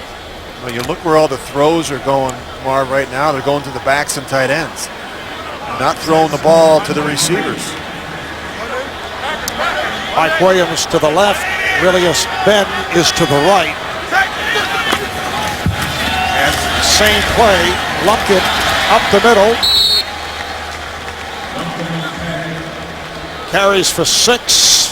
Tackle by Troy Nolan, the free safety. You get a look at LeGarrette Blunt on the sidelines. Not a happy camper, and not a lot of production out of him today. And real disappointing numbers. It's a great year last season. Led all rookie running backs with 1,007 yards a year ago. A pass a bit short, a diving attempt by Ben. And the question is, did he come up with it? No, it is incomplete. Well, they're making the easy throws look difficult, and that's, I mean, you can't get him any more wide open than this. I mean, that's an easy throw and catch, and that's makes Mike Williams go all the way down and make a almost impossible catch. You gotta hit him in stride and get him into the transition of the run. There's big plays to be had with man coverage. He's got to be better with his location.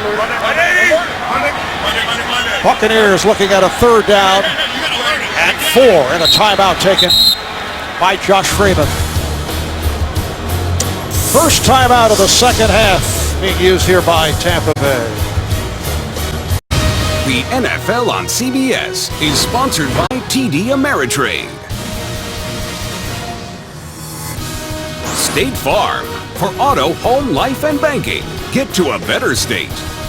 And by Bud Light, the official beer sponsor of the NFL. Here we go.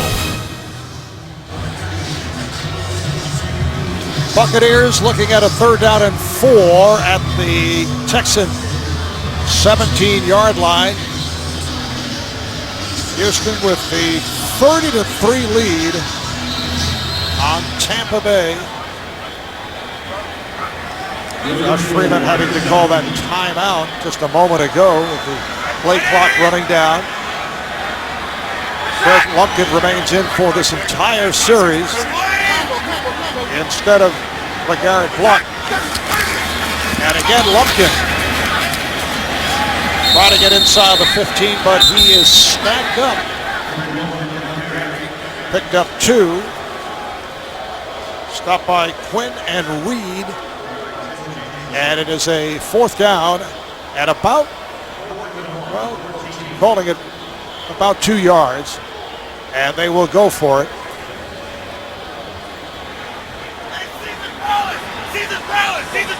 Caesar's Palace.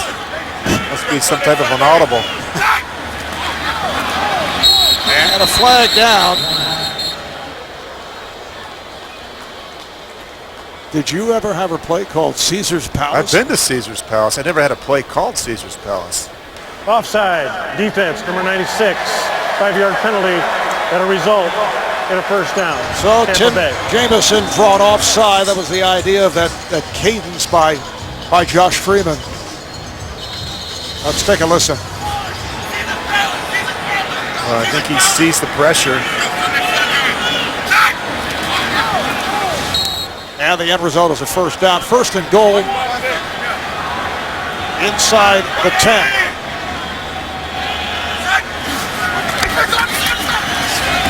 Freeman's pass is broken up, intended for Ben, punched away by the left corner, Jason Allen.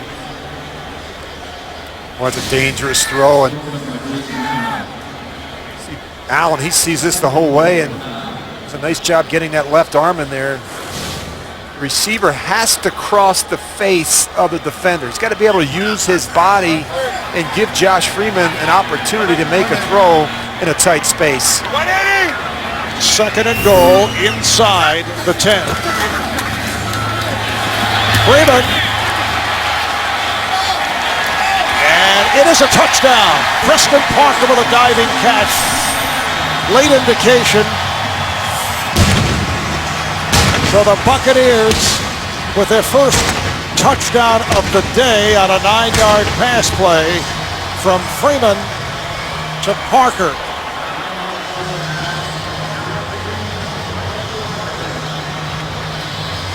They have to take a look upstairs. One of the new NFL rules. Every touchdown eligible for booth review. Again, accuracy, Marv. This is a throw that's a little behind the receiver, Preston Parker, making it difficult for the receivers.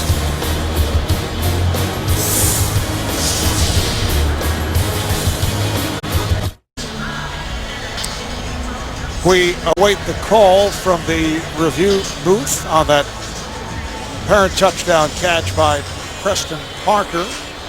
There was a bobble. A wonderful concentration by Preston Parker. It's behind him and bobbles it a little bit here, but is able to scoop it back in and I think hold on and make that catch.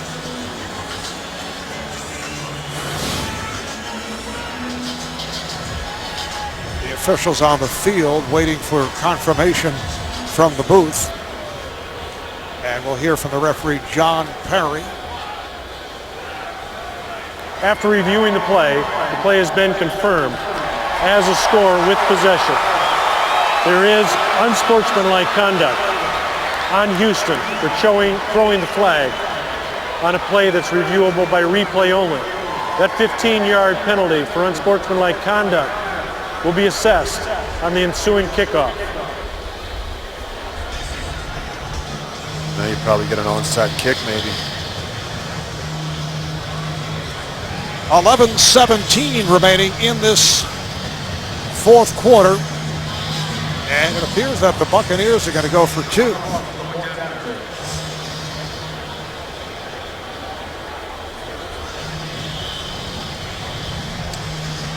Gary Kubiak looking for an explanation, but he may have thrown when they said a red flag was thrown, he threw the red flag to challenge, but you can't challenge on a scoring play. And I've seen that happen a couple of times this season. Yeah. Jim Harbaugh did it against Detroit about a month ago. I don't understand that rule. Why penalize even if the coach forgot? Well, it stops the game, interrupts the game. Makes you and I maybe miss our flight. And it's broken up. Pass intended for Mike Williams on a 2-point conversion. The first such attempt this season by Tampa Bay. Looked like Jonathan Joseph got a hand on it. So the score remains Texans 30 and the Buccaneers 9. There really is not that much of a delay when a coach on a touchdown throws the challenge flag, because they are going to review it upstairs anyway. However, coming up on the Subway postgame show, join JB, Dan, Shannon Boomer, and Coach Bill Cowher for all the latest NFL scores and highlights, all coming up on the Subway postgame show. I think you kick it onside kick here, Barb. In this situation, you got the 15-yard penalty. And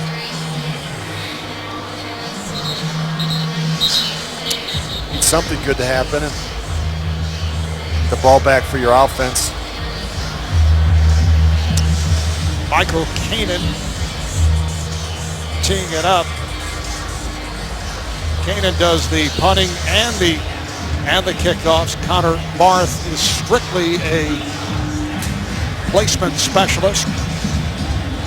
The lone deep man is Quentin Dix. Houston clearly lining up for the onside kick. They have 10 men up around 40-yard line. So this must go 10 yards, and it does. Recovered by the Texans. Little dribbler, Jesse Nading, able to jump on it. They tried the old okey doke. Watch the kicker, he walks away as if he's going to keep retreating, and then he tries to both up man block. So they give an opportunity for Nading to peel back and jump on that live ball. Little head fake leading to the squib. And Houston will start out at their 34. Arian Foster, Lawrence Vickers in the backfield, line up in the eye. Foster with the hole off the left side. Stopped by Adam Hayward, picked up 8 yards. A look at the AFC South. Texans on their way to a record of 7-3. Tennessee well in front in the game at Carolina. So if they hold on, they'll go 5-4, and Houston remains a game and a half in front. And next week, the Texans have a bye week. Then they will be at Jacksonville, back home for Atlanta, and then at Cincinnati. Foster makes the turn, has the first down, and much more. Flag is thrown. And Foster run out by Sean Jones, the strong safety. Number 65, offense, 10-yard penalty, second down. Well, they'll bring that one back. Mike Brizell called on the penalty. There's Brizell, the right guard. Well, I want you to take a close look at Brizell, the right guard. This is one of the toughest blocks. It's a kind of a scoop block. He's going to exchange with the right tackle, Eric Winston, and that's a tough block to make. He's trying to catch up from behind and just grabs and the official right there to make the play. But you watch this offensive line, and I think Rondé Barber summed it up best. It's like they're dancing. They're all in unison. They work so well together, exchanging, getting up on the second level, cutting off the backside. It's why they've run the ball so effectively. 2nd and 12, back at the 32. Tate, and he is smothered. No gain on the play, and Albert Hainsworth with the tackle. You look at the Texans' upcoming schedule, and I think the bye comes at a perfect time. They got a chance to get Andre Johnson back. the following week, he'll be 100%. And then they've got a pretty good stretch there where they're at Jacksonville, Atlanta, Cincinnati. I think a favorable schedule. It's amazing, Marv. I think a month ago they were coming off of a stretch where they lost 3 or 4. We were questioning whether they were good enough to even make the playoffs. Now they're going to win 4 in a row, and it looks like they can win the division for the first time and possibly win in the playoffs. This is a very good football team, much better than we saw a month ago. It's the end around for Jacoby Jones, and not much there. Talking about Andre Johnson, Gary Kubiak saying at one point several weeks ago, felt Andre was starting to get down because he didn't feel the recovery was accelerating, but he's felt much better the last 2 weeks. Earlier in the week, there was the word out of Houston that, well, he might come back, and then it was thought there'd be no point to it for a game against Tampa Bay. As you mentioned, with the bye week coming up, gets the extra week of rest. Yeah, they played well without him, and it's amazing to me they've been able to run the ball as well as they have without him, because you're not seeing as much double coverage. You're seeing extra men up around the line of scrimmage. And 4th punt for Brett Hartman. Fair catch taken by Preston Parker. We'll take a break with 8:20 to go here in the 4th. 49-yard punt for Hartman. The NFL on CBS is sponsored by DirecTV. Switch now and get a whole home DVR upgrade for free. And by Subway. So many $5 footlong favorites available every day.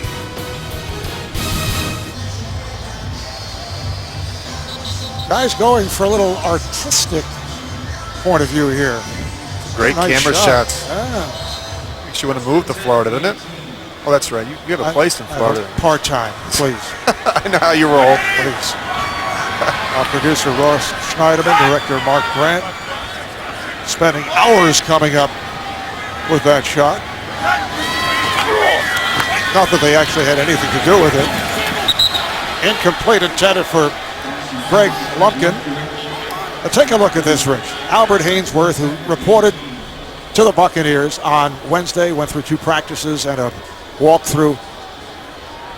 Look at the back of his uniform, which is unraveled. It's kind of, the name is kind of sewn on, but loosely.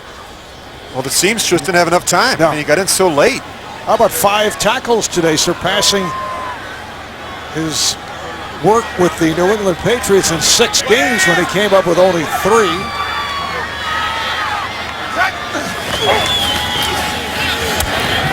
And that's through the hands of Aurelius Ben.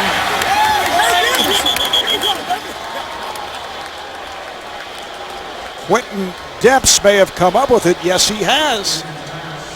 Well, that's on the quarterback and the receiver. I mean, Josh Freeman has missed on a number of throws. That's very clear when you watch the game. That's a throw that he has to make, and that's a catch that Aurelius Ben has to get in. I mean, that's not. It's behind him. It gets in on him quick, but you've got to find a way to make the tough ones, and they have not done that today. So they've been off. Quarterbacks have missed throws. The receivers have dropped some balls and haven't been able to get it together. 3rd interception of Freeman by the Texans, who take over at the Buck 27-yard line. Foster. Arian Foster has had another excellent afternoon. Picked up 9. Hayes makes the stop. That was a good look at Albert Haynesworth. He came out in the paper this week, Marvin, said, I should have been in Tampa all along, and I think Mike Shanahan and Redskin fans would probably agree. You know, it hasn't worked out for him, as you mentioned, his last 2 teams in Washington and New England. The Bucs are hoping that the 3rd time's a charm, and I know he's got it in him. I know he can still play at a high level, but he's got to get back to playing the type of football that he's capable of. And as Raheem said, we want him to have a quiet career once again. He's been in the news for everything but football. He's had tumultuous times in his days with Washington and New England. After his days in Tennessee, as Arian Foster goes for 3 to pick up the 1st down. They did not even include his name on the flip card. See the front 4 defensively for the Buccaneers. John McCargo was signed and then dropped when they picked up Hainsworth. And Albert's had run-ins with the police, several related to traffic incidents. Remember that incident? He was suspended 5 games without pay for that stump on one of the Dallas Cowboys. Then Tate, change of direction. 4 yards for Tate. But Albert Hainsworth at one time was a Pro Bowler, Defensive Player of the Year, but has not played at that level in some time. Well, it's the inconsistency in his game, and that's when you watch it. There's been shots of him taking plays off and rolling around on the ground, and not the effort and the finish that you'd hope from a talented player like Albert. And he's got to get back to doing the little things that it takes to be a great player, and that's working hard in practice and watching the tape and being a real pro, and I hope it works out for him here in Tampa Bay. 2nd and 6. Tate making the turn, cutting back. Tate breaks tackles, and he's in for the touchdown. Poor tackling by the Buccaneers. Ben Tate with his 3rd touchdown of the season. When you watch it, it looks like maybe somebody else thinks that the other guy will make the tackle. I mean, just look at all the missed tackles. Rondé Barber gets run over. You know, taking poor angles in the secondary. Now nobody's finishing. Denard Jackson doesn't wrap up. I mean, you could say what you want, but the effort to me and the finish just not there today for the Bucs. They have not tackled well all season, but the effort today, unacceptable. Neil Rackers puts it right through.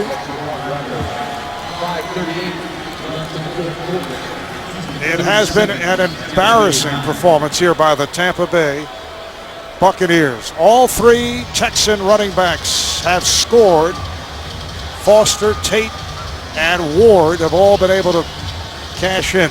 Programming reminder, Thursday on CBS, a Cold War spy returns for revenge. Don't miss the new hit drama, Person of Interest. That's Thursday only, CBS.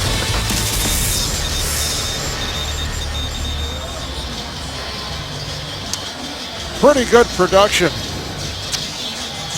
Foster, 84 yards on the ground. Tate with 63. Foster adding to that off his receptions. And Derek Ward, one-time Buck, picked up 19 yards, including a touchdown.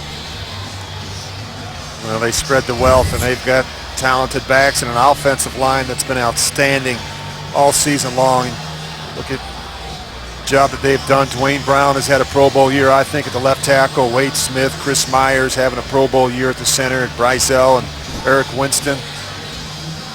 Those backs need to all chip in and buy those offensive linemen a nice Christmas gift. Nice way to go into the bye week for the Houston Texans. They may tell Andre Johnson, you know, we're okay. Take a couple more weeks off. Texans also missing Mario Williams. He's out for the season. Daniel Manning, bring it out to the 20. Manning is out after suffering the broken leg. How about this stat? Houston has outscored opponents 132 to 42 the last 4 weeks. Yeah, they're playing great football, and it's, you know, let's start with the offense, the way they're running it. Matt Schaub making good decisions. They don't really miss Andre Johnson right now. That's a good thing. And then, of course, the defense, I think, has been the biggest story, how well they've been able to play defensively. The young players playing really some good football. J.J. Watt has been outstanding. Brooks Reed making a lot of big plays. So they just have it rolling, and they've got to continue this the rest of the way. As well as Andre Johnson has played over the years, as Josh Johnson has just come on for Josh Freeman for Tampa Bay. And Josh Johnson fumbling the snap, coughs it up, and the Texans get it back. Well, he's actually, it's trying to, on the exchange between Josh Johnson and Craig Lumpkin. Good snap from center, and then it's like it just goes right through Craig Lumpkin's hands. It's almost as if he thought maybe Josh Johnson was going to pull this one out. And that's ugly. That's not what you want if you're Josh Johnson just coming in for a play for Josh Freeman. And it was recovered by Brian Bremen, rookie out of West Texas A&M. So the Texans take over 1st and 10 from the 20, and Matt Leinart now on the field, replacing Matt Schaub. Derek Ward. This is always fun, and late in the game, you get some of your young players some snaps. I think it's important. We've seen Derek Ward get a bunch of carries. Now Matt Leinart comes in and gets a little mop-up duty, and look at that, 15 throws today. That's perfect for Matt Schaub. We were kidding him last night about his right arm's getting a chance to kind of rest up a little bit. He's not had to throw the ball a lot, but when he has, he's been very effective. Ward lost 4 yards. Looked like Vickers was shaken up. The fullback Lawrence Vickers helped to the sideline. Earlier in the season, as we talked about in the first half, Matt Schaub over a 3-game stretch was being battered and was throwing a lot of passes. Different story in recent weeks. Threw only 3 passes in the second half, but I'm sure Matt prefers this type of situation. The team is winning. They're on their way to a 4th straight. The running game has been sensational. The defense ranked #1 in the NFL. Things could not be any better for the Houston Texans. No, you're right, and I just think that, even Matt told us last night, I don't care how it gets done as long as it gets done, and we just continue to run the ball. Then it opens up so many big plays off the boots and nakeds where they've been so effective this season. Hand off to Ward. Matt Leinart, 6-year man out of Southern Cal. Originally a 1st-round pick of Arizona, spent 4 years with the Cardinals following his Heisman Trophy and national championship at USC. Has not thrown a pass this season. Making his first appearance, Matt Schaub has gone the distance up until these moments with 4 minutes to go in the 4th quarter. And it is blown dead. Flag is thrown. Ball start, number 75. Offense, 5-yard penalty, 3rd down. It's on the backup left tackle, Derek Newton. So Gary Kubiak with the luxury of making a lot of changes here and letting guys play who normally do not see much action. New quarterback, new cadence. That shouldn't have fooled Derek Newton.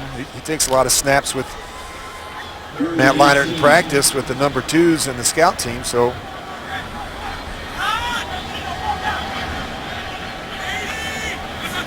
third down and 18.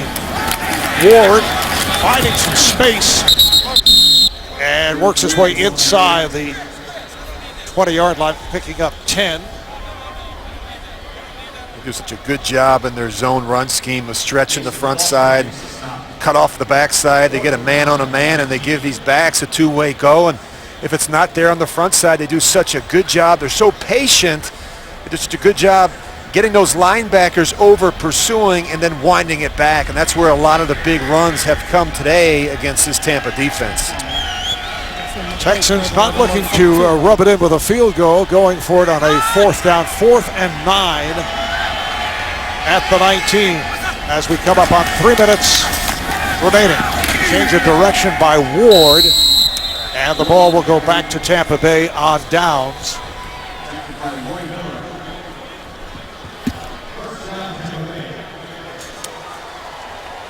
It'll be Buccaneer ball just inside the 20-yard line. Coming up on the Subway postgame show, join JB, Dan, Shannon, Boomer, and Coach Bill Cowher for all the latest NFL scores and highlights, all coming up on the Subway postgame. There will be no traffic jams after this one, Rich. This crowd has been heading to the exits for a good portion of the 4th quarter.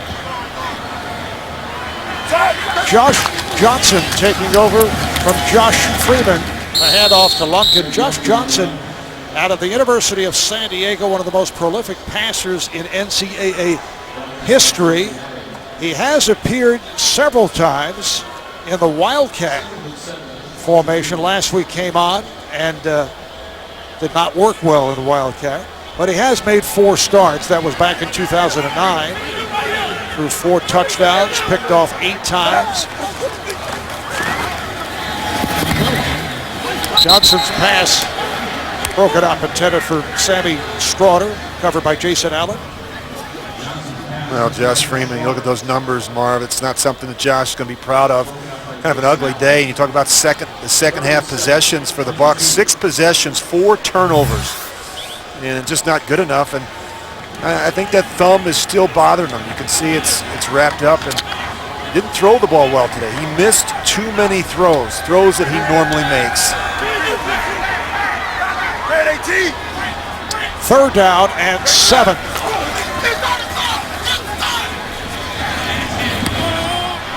And that is incomplete. Pass intended for the rookie out of North Carolina, backup tight end Zach Pianalto. Well, their passing game, it's been ugly. Regardless of what quarterback, they got guys open and they can't hit them. It doesn't get any easier than that. And the passing game has really been disappointing to watch. 6th punt for Michael Kanan. That's Jacoby Jones back at his 35 for the Texans.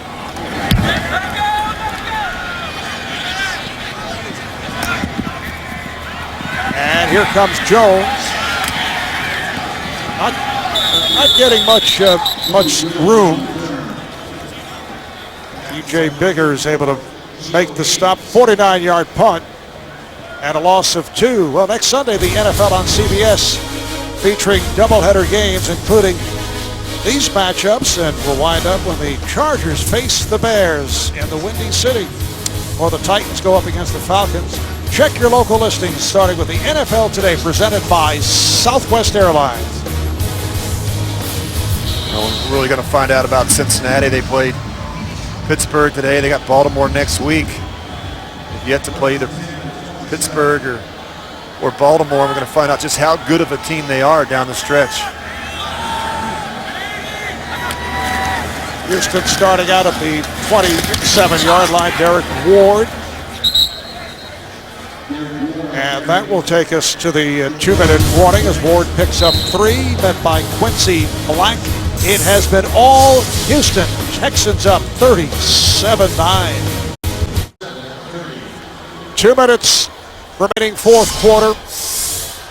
Texans looking to wrap it up here against Tampa Bay. Derek Ward brings to the 34, an advance of 4 as we take a look at the AFC South, including a Houston win here this afternoon, a Tennessee victory over Carolina, putting them at 5-4, and Jacksonville defeated Indianapolis. So the Jaguars 3-6, and Indy well in front in terms of that race for the number 1 pick as they fall to 0-10, and Miami with a victory goes to 2-7. Is that Miami game over? It is over, I'm told. I hear voices in my headset. Derek Ward, once again, gets the call. He's close to the marker. Well, a season where there's no Peyton Manning in Indianapolis, the Texans really making the most of it without that guy right there, Mario Williams and Andre Johnson, for the last 6 weeks. And been impressive what they've been able to do without some of their better players. When you think about defensively, the 2 rookies have been outstanding. J.J. Watt and then Brooks Reed. He filled in for Mario Williams. He's been on a tear here the last month of the season. So it's really good when you can get rookies step in and make big plays for your defense. They did pick up the 1st down, but that will wrap it. A convincing victory for the Houston Texans. 37-9 over the Tampa Bay Buccaneers. Houston now 7-3. That's the best record through 10 games in the 10-year history of this franchise, while Tampa Bay drops to 4-5, and Houston maintains that game-and-a-half lead over Tennessee for the division lead. So for Rich Gannon, this is Marv Albert as we say so long from Tampa. But coming up, the Subway postgame show. Scores and highlights coming up.